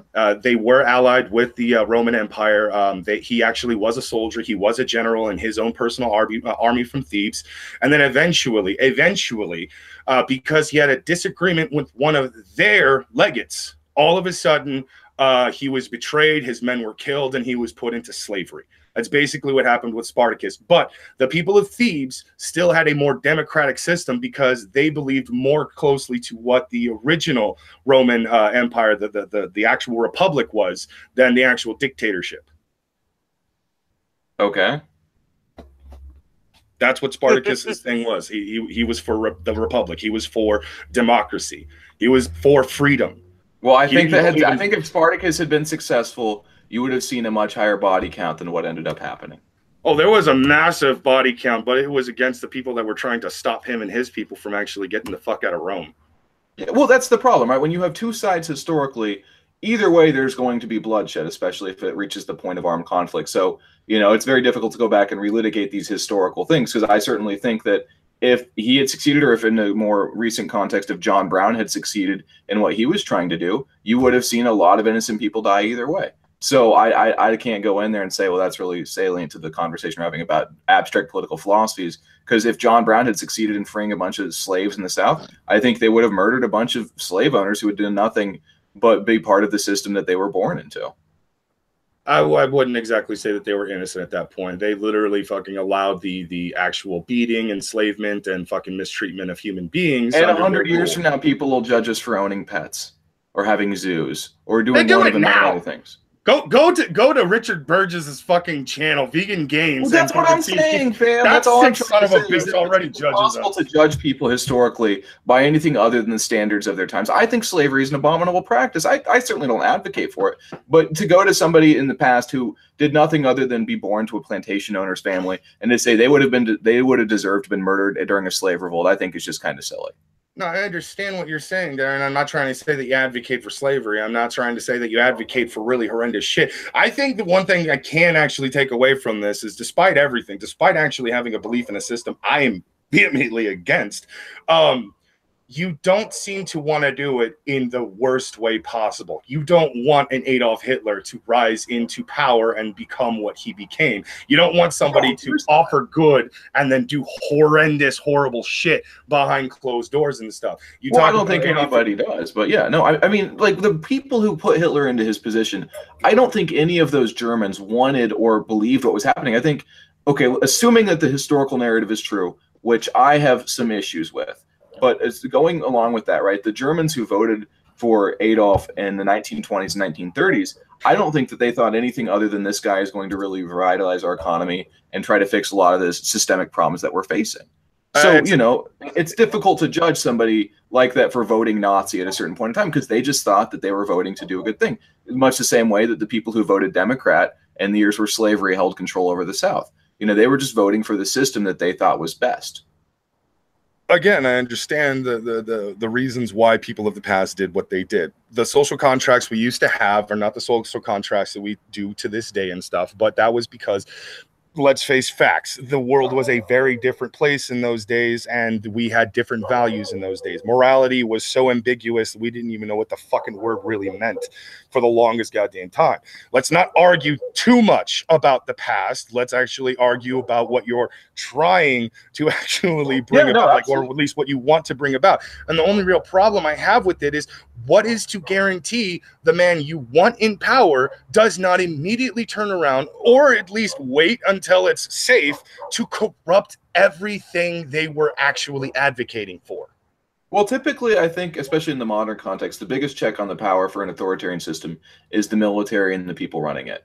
I think that typically when you deal with, like, a corps of generals and people who are national security bureaucrats, you deal with people that have spent 20 to 40 years doing nothing but service of their country, often for very shitty pay, often very difficult situations, and that the people who rise to those positions of power are typically some of the best in terms of civic virtue and personal virtue. So I think that, in that situation, and you see it, for example, in Egypt or in Turkey more recently, Turkey had like 7 coups in the past 100 years because they kept getting these kind of crazy people getting elected and put in these positions, and they started doing things, and the military stepped in and said, whoa, no, we're we don't think that this is what's best for the people. And they stood there kind of as the guardian of democracy. You saw this in Egypt with Tahrir Square, right, where you had the up until that point very popular dictator for like 30 years became very repressive to the people there, and the military stepped in and said, "No, Mr. President, that's not how it's going to go anymore, and we're going to safeguard the Constitution and the values of this country." I think that that's kind of where we're at, because I think that in America and Europe, you've absolutely hit a crisis point where the systems of governance that have previously existed have absolutely broken down. We're looking, like, look at South Africa, right? You have a government in power that was democratically elected, for whatever that's worth, and that's, I think, a great example of why democracy is a failed system in many places. That's calling for the land of the white farmers to be taken away from them for no compensation, and that members of the ruling coalition are going out there and saying, kill the farmer, kill the Boer, all the white people should leave or be killed.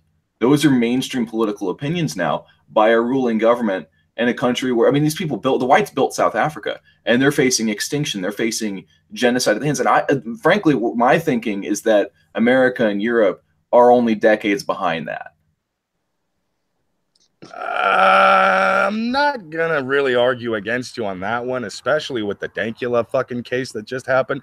So I can't really just sit and, no, that's not true. No. That actually, I'm not gonna lie. That is a possible future. That's one of those things that I used to think was never going to be possible, but now it kind of might.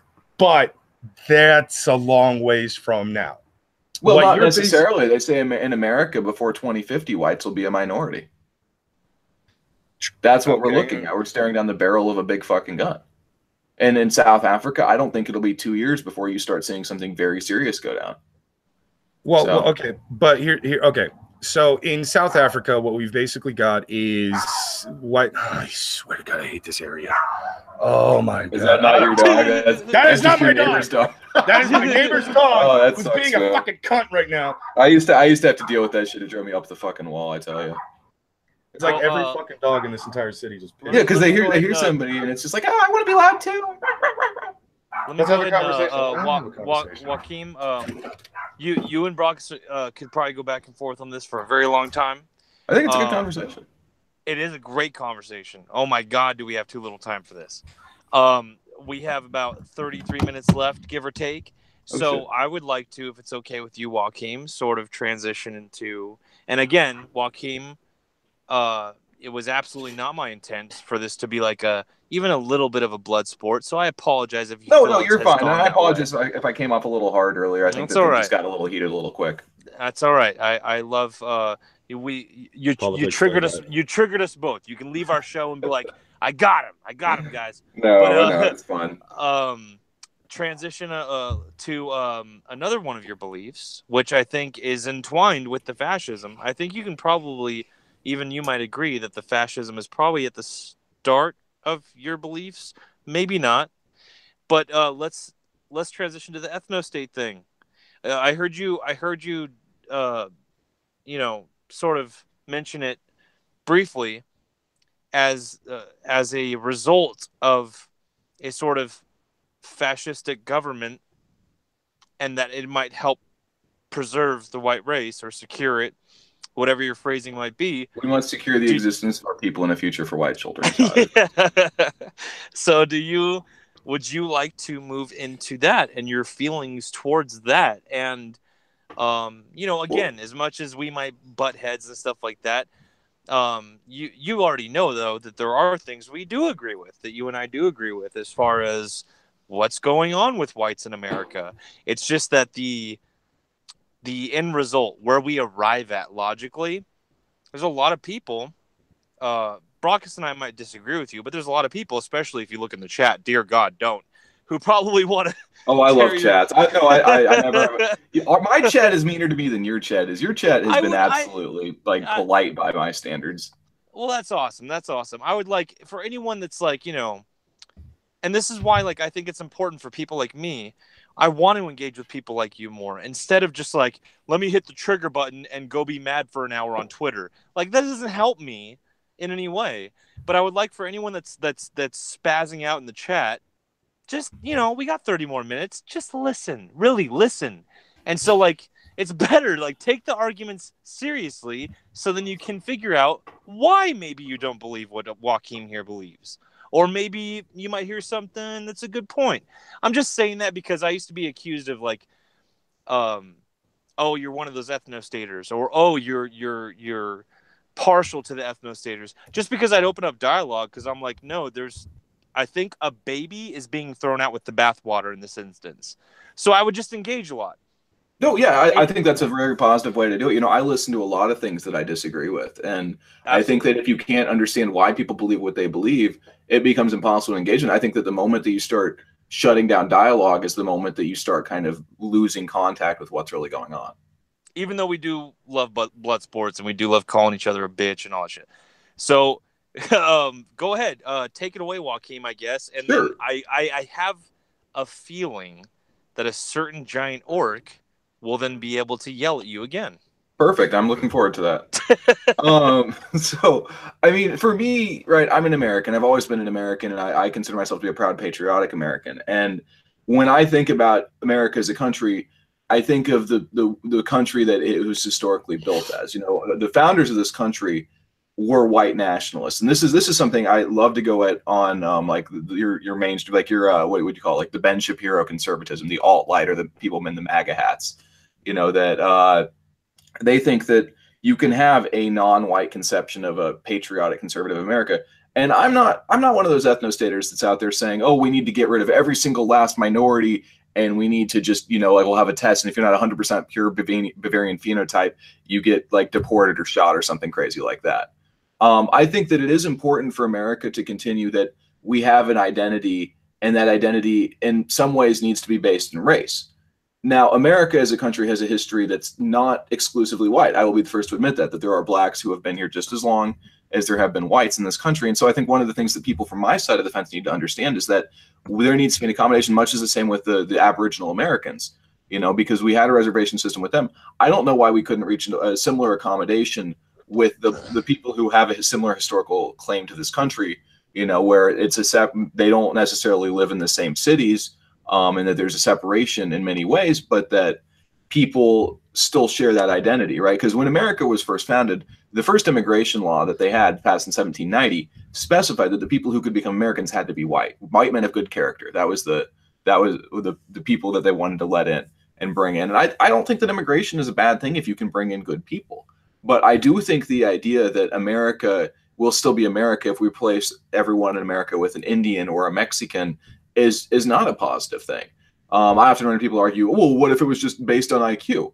I don't think that really matters. I would rather have the same ethnic composition that America had 100 years ago, which is not exclusively white, but you know, it's much more white than it was, much more white than it is, and much more white than it's tracking to be, and that you can have a stable, positive, healthy society. And I think that a lot of that is very much benefited by the white people there. You know, whites in this country have contributed all sorts of amazing things.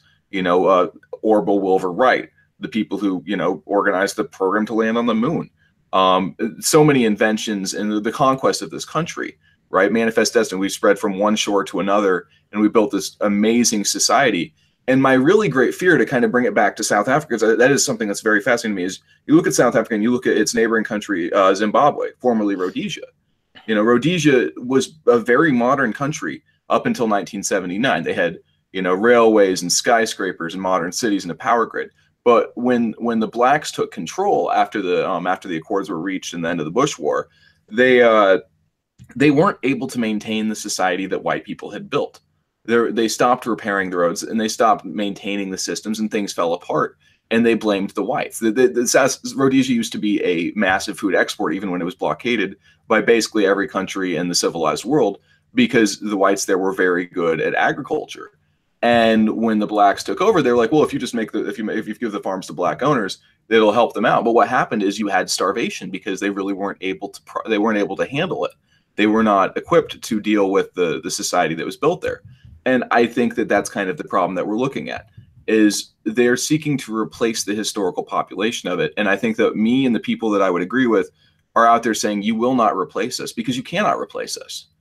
And so, yeah, that's kind of what I'm arguing. And I think that's kind of foundational to white ethno-nationalism in America, and a like not full on insane LARPer version. As long as you're not the insane LARPer version, that's. Well, Oh I my mean, there's God, the people those out there people. saying, "Oh, let's read seed and just kill all the." And I think that's as stupid as anything else. But the memes are useful, certainly. The memes serve nothing more than a hilarious laugh for me because either A, they truly believe this shit and I feel sorry for them and I'm going to laugh in their face, or B, they don't actually believe it. It was just a stupid troll and I still laugh in their face. I don't give a shit. No, it's just I hate the ethno state concept because it's so fucking boring to me.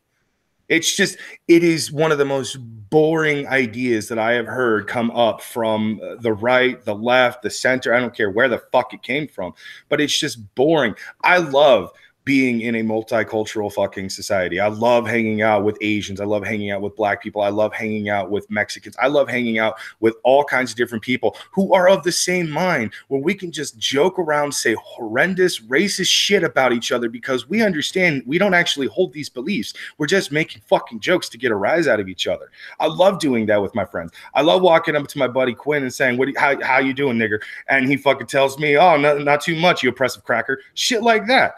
I love doing things like that because it's actually fun. It's entertaining. I hate the ethno state because, yeah, it doesn't exactly completely 100% exclude every single fucking race out there from actually mingling within the ethno state, but it is a whites only society or a blacks only society or a browns only society. And it's so fucking boring sounding. I can't stand that idea. Now, what I think everyone needs to fucking do is pull the goddamn large sticks up their asses out of them and fucking just get over what happened in the past. Get over what happened 200-300 fucking years ago. Get over what happened 40-50 years ago to people you were never associated with. We understand bad shit has happened in the past. Can we fucking understand why it happened in the past, what happened in the past, and why we shouldn't actually allow for this shit to happen again now? Because Jesus fucking Christ, do we honestly need another fucking Holocaust, no matter who's doing it, no matter where it is in this world? Do we honestly need another fucking Holocaust to happen so we can erect another fucking museum to show the world why certain people should not be allowed to actually be in charge? Do we really need this kind of shit? Because in all honesty, what's happening in fucking South Africa is absolutely atrocious. I'm not saying anyone is right over there. I'm saying what's happening over there is fucking god awful. Those people have been living there their entire fucking lives, and they have been there for generations after generations after generations. Yes, the white people came in and actually improved the economy. They improved the fucking ecosystem. They improved a lot of things, and things were good at one point, but they were also bad at one point. I don't give a flying fuck. I'm not trying to get into the specifics about history. What I'm trying to say is the shit that's happening in South Africa is fucking terrible. The shit that is happening here on our own fucking grounds in America is just as bad, at least argumentatively, because obviously people are dying over there, people are dying less over here. I mean, we have at least once a month heard of at least one death by, I don't know, a criminal, a psychopath, a mentally disturbed human being, whatever the fucking case is. We've heard of death after death after death, and unfortunately death is actually a part of life.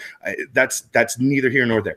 But my point is, I fucking hate the ethno state because most of the people that fucking are trying to push for the ethno state are those crazy ass LARPers. And what they want is fucking boring. It's fucking stupid and it's fucking annoying. Everybody needs to just pull their fucking change your goddamn tampons, for Christ's sake. Just change your fucking tampon. Stop being so bitchy because of the color of my skin. And I'm not going to fucking judge you because of the color of your skin. I'm going to judge you by the way you hold yourself, by the way you dress, and by the way you decide to threaten me for no fucking reason. Well, should people? I want to ask you a question, Brockus. Or should people be allowed to have a society where if they want to live in a monoethnic society, should they be allowed to have that? Not say the whole country, but should they be allowed to have, white only cities, for example, where if people want to move there, they have the right to? No. Go ahead and move to the white ethno cities. Go ahead. They actually exist. They really do exist. Well, no, but there's no place you can't legally discriminate on the basis of race. I think is because here's the thing: is like I described that there's the crazy ass LARPers. I think we both agree on that. But there's also a lot of people that would probably support a lot of the racial stuff, but they can never come out and say it, whether it's for fear of their job or for political correctness or whatever. because you just can't come out and say that. But even the Democrat people, they'll say, oh, well, I want to move to a place with nice schools. This is what I always hear. It's the nice schools thing, because they don't want their kids going to schools in cities like Detroit or Baltimore. You know, they'd much rather it be like Topeka or, you know, like Indianapolis, well, certain parts of Indianapolis. You know, they want that, but they won't go out and say that. They just kind of act on it. And so I think that a lot of the problem that we get from that is just being honest about it. Because I have no issue with having multicultural areas. I have no issue with having multicultural countries. The problem is that I see is that it's only the white countries that are being asked to be multicultural. Nobody says Mexico needs to be multicultural, or Nigeria or China needs to be multicultural. Everyone says the UK needs to be multicultural, and I don't think that that's fair to the people in the UK. The funny thing about that is the only reason why people are saying that America and the UK need to be multicultural is because, firstly, we already are. We have been from the fucking beginning here in America. We were already multicultural, so let's try to ignore that, I guess. I don't know. Well, we were multicultural with white people and a specific set of people from the western parts of Africa that were brought here unfairly, and it was a historical issue that they were brought over, and that's a side thing. But to say that America was not a historically white nation is, I think, not to represent history fairly. So the Apache were never a people that lived here for the Apache were a separate nation. The Apache had their own government that signed treaties with our government. Yeah, I know. I understand that. The point I'm trying to say is that when we came over here, we didn't exactly have a government, did we? Almost every single history book tells the exact same story. There are a bunch of prudes in Europe that basically pissed everybody off, and they got kicked out of fucking Europe, came over here, ended up living with the Native Americans, kind of almost wiped them the fuck out for a little bit because, you know, differences in fucking cultures. And eventually more and more white people came over here. We colonized the fuck out of this country. We took land from people, but we also made deals with a lot of people, and yeah, that's what I mean when I say multicultural. Because and I get that. I think that we kind of come at it from two different things. So I think the modern definition of multicultural is much different than the historical idea that two nations can exist side by side, whereas now it's two peoples have to exist within the same nation. Because, and I want to go back to, like you said about South Africa, because the thing is, and people don't really notice, the Bantu, who are the black population in South Africa now, didn't actually live in the area of South Africa until the whites had already moved there and started building it. Because what happened is they started building it and they started having, you know, jobs, and there was money and there was resources, and they started moving there. They actually wiped out the native population there. And it's kind of a sad thing how that happened. And I think that you see that a lot here, because I don't like the argument that, oh, America belonged to the Aboriginal tribes that live here. I get that they were historically here, but they didn't build things. They didn't even have the wheel. They were a Paleolithic people, and I'm not saying that they should be anything other than, you know, respected and accorded, you know, a way to live and a space to live. But to say that, like, they own, you know, Detroit because there used to be Aboriginal tribes in Michigan, I think is kind of silly. No, I'm actually with you on that one. Just because the people that lived here before here were already here, blah blah blah. It's a fucking annoying argument, and I'm tired of people actually having it. For fuck's sake, I'm actually part of the people that actually used to live here too. I do have lineage with the natives in this particular region of America. So, guys, I'm kind of technically one of you, and I'm telling you to shut the fuck up already. Look, this is how this is how fucking people used to exist. The people that are actually consistently trying to argue for the whole, you know, like, you took the land from our people. Motherfucker, your own people took land from other people. There were entire tribes that were wiped out by the fucking tribes you actually come from. Only the strong survive in this argument, all right? Stop acting like because it isn't in history books, there is no proof of this. Shut your fucking mouth, sit the fuck down, and actually read more into history. Not just the bullshit that your fucking teachers, your liberal-ass teachers are telling you to read, not just what your bullshit ass fucking fake conservative teachers are telling you to read. No. Read a bunch of different history books, because there are a bunch of different history books out there. And why don't you go ahead and crack some of that shit open, because that'll tell you the real histories of the world. And unfortunately, it's still a little bit more biased than we'd like it to be. I feel so bad for kids going to high school these days, because I mean, I went to high school like a while back, obviously, and you know, like, I had a very shitty curriculum on that. Most of it I had to, you know, read on my own or end up reading later in college. I'm like, wow. And today I'm sure it's so much fucking worse. I can't even imagine that they have a functional idea of how anything in the world used to work, you know. I can already tell you right now, I do feel bad for my nieces and nephews actually going to school right now, due to the fact that a couple of years ago, right after Trump was officially elected as president and stuff, my niece came home and said she hated Trump. And when my sister asked her why she hated Trump, she actually gave the actual excuse, saying, my teacher said And that's when I was just like, all right, the schools are fucked.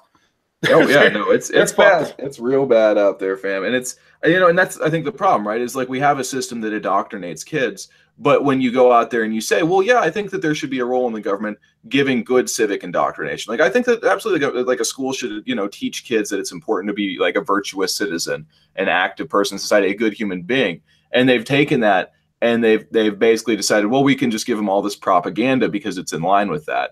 And it's just so weird that we accept that now, but if somebody goes out and says, yeah, we should have an indoctrination program for children, oh my God, you're a crazy evil Nazi. So, you know, there's already a lot of things that happened that we just have, you know, we don't confront that they already exist, and that perhaps because we never agreed on it, right? Like I don't remember voting for the idea that you know, a high school should be an SJW indoctrination facility. Do you remember voting for that?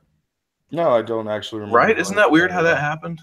No, but you know, that's the unfortunate movement of how these bullshit political movements is that the most annoying, the loudest, the obnoxious voices that we just want to just chill the fuck out. They're the ones who make the most noise. They're the ones who put themselves in every situation they can, and they end up causing a fucking problem for everybody. And I honestly feel bad for guys like Sophane who legitimately do still keep trying to actually fight the good fight, because despite everything else, I still hold on to just being a general centrist, because I hold both liberal and conservative views. There are a lot of things that I will argue for the left for. There are a lot of things I will argue for the right for and shit. So I can't say what I really am. But centrist is the fucking easiest thing I can honestly argue. But then I look over at guys like Sophane, and he's trying to hold on to being a left-leaning liberal centrist.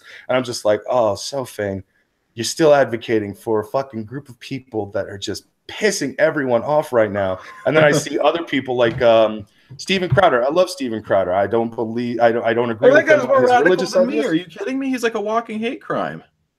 Kind of, yeah. That guy gets more hate than fucking Trump does nowadays, just for stepping outside. It's insane. But Steven Crowder is a conservative, and again, Steven Crowder is holding on to a fucking a political view that, you know, is there are batshit crazy people out there. There are motherfuckers out there that make me go, how have you not been assassinated yet? I'm not saying that anyone should be killed. I'm just saying I'm surprised they haven't been so far. Oh, yeah. No, I mean, I think that we could largely agree. I got this afternoon, I had to argue with a liberalist for 2 hours. You want to talk about doing an insane political We were idea? listening a little bit, and I was so... Okay, you have no idea. Hardcore is easily becoming one of my favorite people on the internet.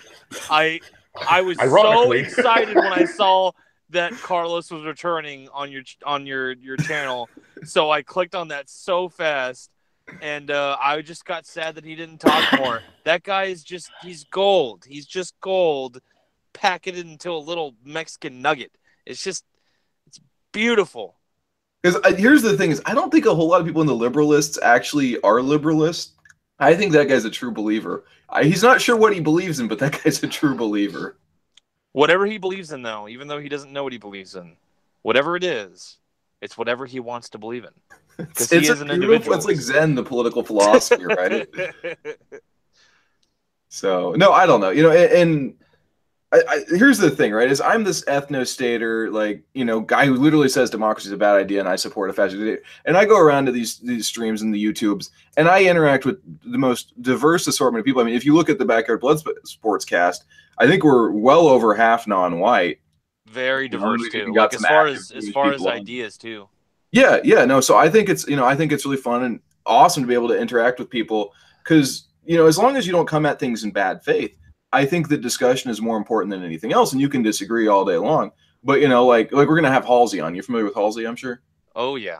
Yeah, we're gonna have him on to debate our in-house anti-Semite on all sorts of stuff related to the Jews, and it's gonna be, I mean, it's gonna be an absolute shit show. Oh, it's gonna be hilarious. But yeah, you know. But I think, like, take someone like you, Joachim, and you know, there's plenty of people like you out there where on paper, if on paper somebody makes you tense your spine up and want to punch a wall, if you ever get the chance to, it's probably the best person to want to engage with, to help your own ideas, to help your own thinking. And on paper, I like, just even on this stream, I could already tell the kind of backlash that we might get for having you on this stream. Oh God, you're giving a platform to the alt-right. Oh no. But you know, like the people that make you want to ball your fist up and hurt somebody, it's probably the people you want to talk to. It's probably the people that you want to you know, aside from like if we ever set up a real blood sport thing, aside from that, you probably do want to refrain from, for as long as possible, actually just going into full out fight mode because I look, if you're smart, then you know that most of what you believe in is wrong.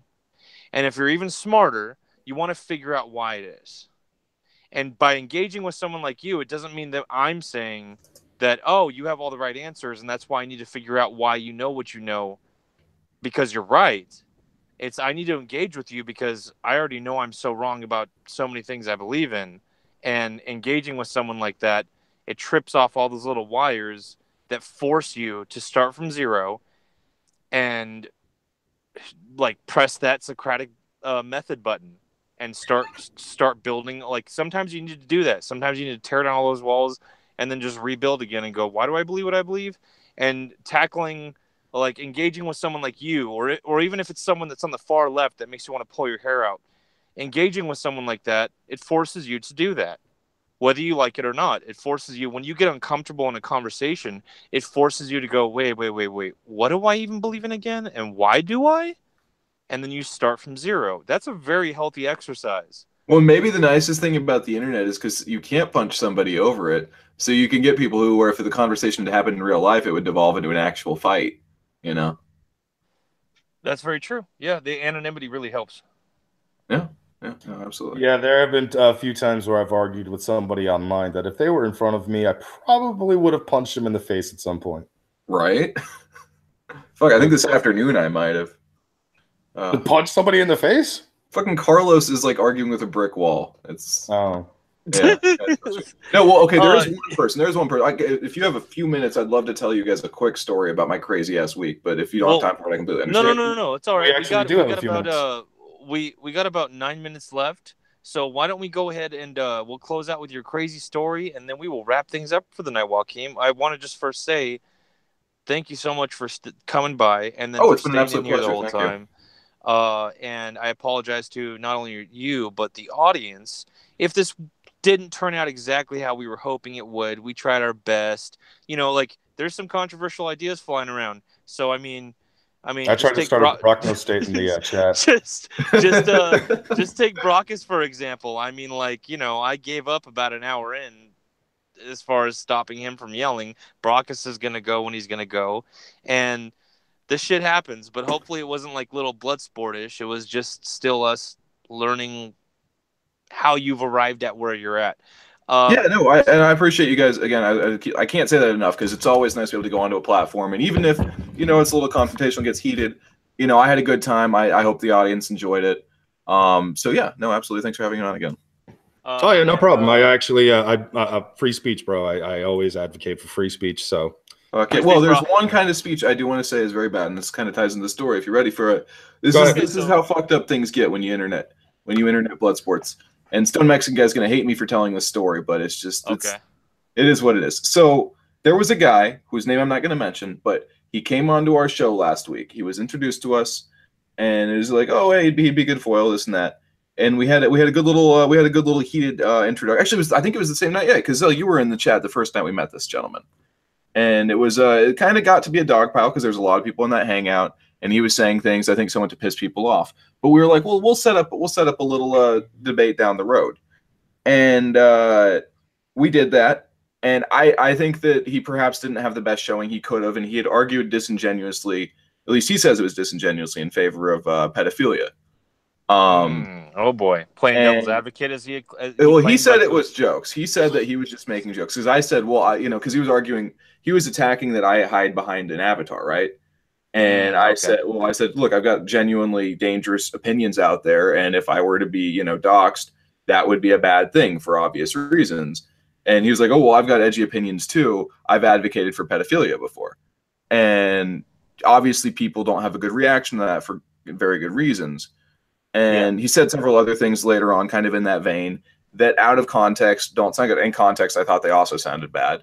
But he later said, "Oh, well, it was just a bunch of jokes. I didn't mean any of that." And so, anywho, later on, he decided to start doing some reaction videos and talking. Well, no, I take that back. The next night, he was on the show when I was off. I was out with some friends, and he was saying some pretty negative things about me behind my back. I hop on, and for the first time ever, I was actually kicked off a stream because he found a way to block me on Google and kick me out of the stream, which was kind of weird. And I was like, okay, like I was just saying, quit talking shit behind my back, and then you try to kick me from literally my own kind of thing. So, okay, whatever, dude. And then I find out he's doing 2 45-minute reaction videos to the stream that he was on that we had a debate that I don't think he had a very good showing in. Literally a feature-length film, which is kind of a weird reaction, right? Like if somebody was out there saying, yeah, I'm making like 90 minutes of content based on you. It's a thing. And I'm like, maybe don't do that. Maybe that there's things that if you really want to get into rehashing that debate, maybe there's things that you don't want being put out there in a consumable form for people. If somebody were to condense down the stuff that he said, well, he goes ahead and puts them out. And, first thing, because I'm watching the video, first thing on there is several personal attacks and him, selectively clipping DMs to try to make it look like I was saying things I wasn't saying, and it was like, okay, well, that's pretty messed up. And so I put out a video of him advocating for the pedophilia stuff because I genuinely believe that somebody who advocates for that kind of stuff, you don't just say that out of the blue. And he got triggered to the goddamn moon. And I said, well, look, man, if you're serious, because he said, look, I'm not a pedophile. I'd never advocate for that. And I was like, okay, look, just give me the evidence. You do a podcast. You've got a lot of content out there. All I want is for you to just send me the link, send me a timestamp that I can listen to you say that so I can know for a fact that you're not that. And if that's it, we'll leave it at that. We're done. I'll take down my thing. It is what it is. Blocks me on Twitter, which kicks me out of the internal group for our own thing, which is super annoying. But kicks me out of that. And then about an hour later, I get a strike on my YouTube channel and the video is taken down. Now, the video was nothing but clips of him, just like the excerpts from the show where he was discussing the pedophilia. I get a strike on that for bullying. And I get, so, once you get a strike, you can't stream for 3 months, right? Because I'd been using my own channel. So I got struck down for that. The video was taken down. And I was pretty upset about that. Wake up the next morning, I've got a second strike for a video where I had just referenced the guy. It was just like a long, 4-hour politics stream. We've talked about everything.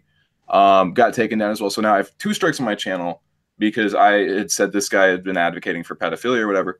Well, that morning when I'm on Twitter trying to figure out what the heck to do, talking to a lot of people, somebody who's actually a couple somebodies who had been long-term followers of the guy send me some excerpts and send me links to different podcasts that he'd done in the past. 2 of them were podcasts where he had advocated for pedophilia. And one of them was one where he spent about 20 minutes talking about a picture of a baby with a very large vagina, describing it in incredibly graphic detail and in not really a comedic context. Yeah. Fucking hell. Said that he had seen it on someone's phone, taken a picture of it, and had this picture for 7 years. And on the stream, he was sharing it with somebody. So that's 3 crimes right there. Possession, manufacture, and distribution of child pornography. Given the context of the defending of the pedophiles and the discussing it, I was like, I don't really feel so bad about calling this guy a pedophile now because it seems pretty clear that where there's a lot of fucking smoke going on. And so that's the thing is I can't stream anymore. My accounts are all messed up. I've got a guy who's like Destiny Light who's sending his people out to multi-flag my accounts everywhere I go. And I probably shouldn't even be talking about this because I really don't want to keep encouraging this, but it's just the fucking weirdest thing. And I feel like people should know. I feel like hold on. I'm not going to drop names, but has this been discussed on other big streaming sites or big streaming channels? I made a super chat this morning to the popular morning show, and that was basically it. Okay, it might have been mentioned in passing by people, but it's not Destiny. But does the name start with a D? No, it's not Destiny. It was the guy you were in the hangout with the other night. Okay.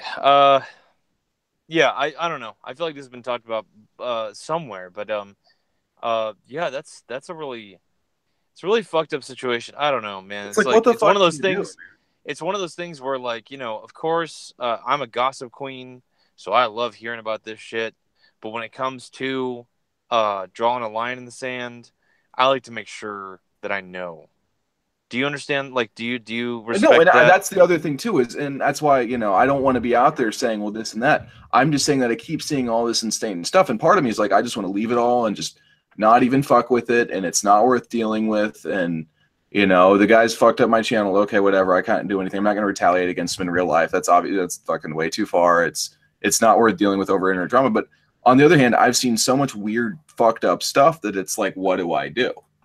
And I genuinely have no idea what to do. I'm just in this weird situation of I've seen this thing now, and this guy is out there, and do I make a thing out of it?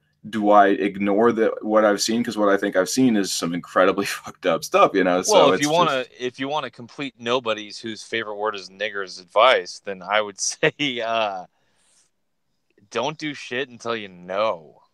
I mean, I think I might. I mean, the last thing, like I mean, it doesn't happen that often, but there's been some people where unfairly they have just been characterized as the most evil, disgusting thing ever, just because there was smoke and there wasn't a fire.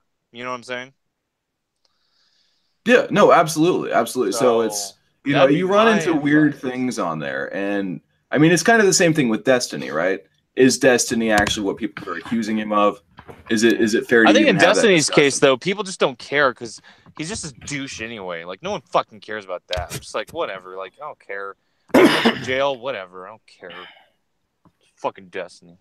Yeah, and I'm obviously pretty biased because the guy's got me 2 fucking strikes on my channel now. So that's fair enough.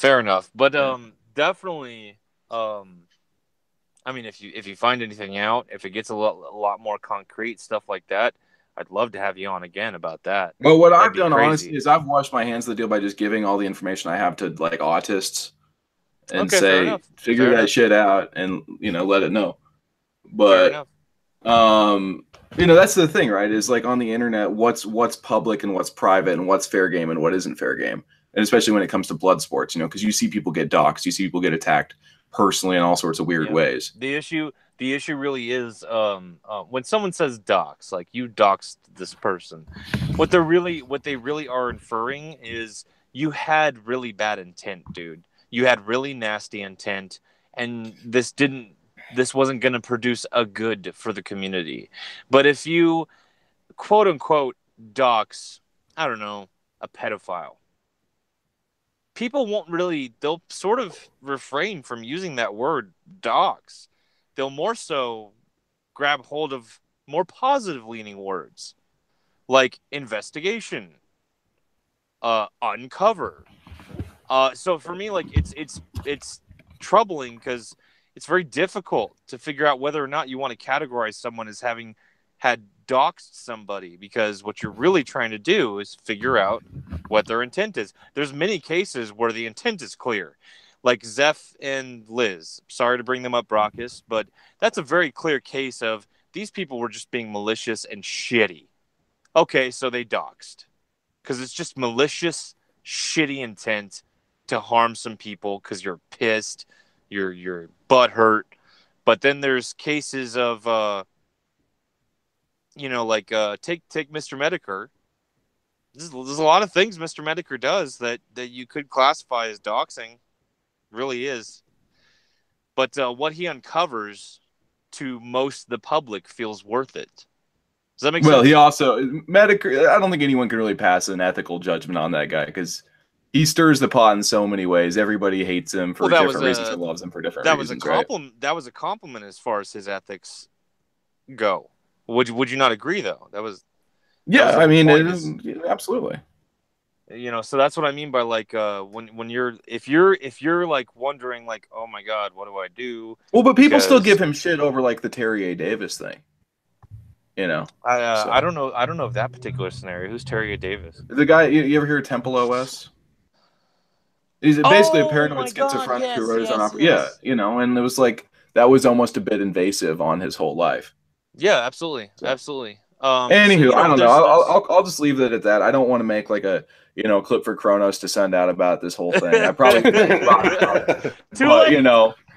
but it's a situation that's ongoing that people have been hearing about, and I'm not going to go out there and just start name dropping it. But people know that there's a situation out there, but and I'm just like, what the fuck? People can do their own for- research and draw their own yeah. conclusions. That's all I'm going to say. For as much as we disagree with, I also don't think you are a malicious guy who just would do things like that to harm people because, man, I'm Joachim and I'm butthurt. I don't think you would do that. Well, If I Toad found thinks out you that, were, but I'd be he's like, a good boy, so what do I know? Oh, yeah. Yeah. But yeah, I don't know. Brockus, any final words? Joachim, thank you so much for stopping by. This was very interesting.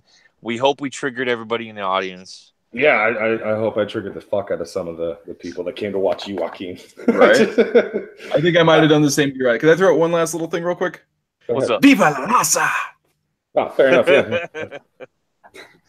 No, yeah, I actually have no real closing statements or anything like that. Just when you're ready, I'll do the call off and everything.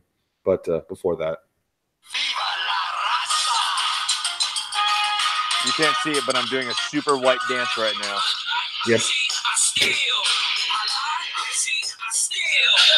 All right. All right. Anyways, So thank you, everybody. It has been Would you stop it, Brockus? It has been a wonderful Love Your Monday. And thank our guest Joachim. And next week, do we know what the hell we're doing, Brockus? Do we have any idea? we have no official guest lined up just yet, but there is the possibility that I'm going to talk to Schmeckel and Zell and see how they feel about possibly bringing on some of the audience into next week's episode. But that is not an actual confirmed All right. thing. So next week, our least interesting episode yet. You guys get ready for it. It's going to be fucking horrible. Thank you so much, Brockus, for that terrible idea. I will announce if we have a guest. I'm going to work on trying to get a few guests, but if we actually don't have a guest, at least one or two, whatever, then we could at least try to, get to know our audience a little more, find out why they watch Love Your Mondays. Usually it's because, I don't know, they like me and not you. I don't know what the bias is in the chat anymore. That's the reason. Okay, yeah. It's not because you're gay for me and deny it. You need to stop with the lies, sir. Okay, see, there it is. There's the trigger. So good night, everybody. You can take us off air. Let's make this a little less awkward than it needs to be.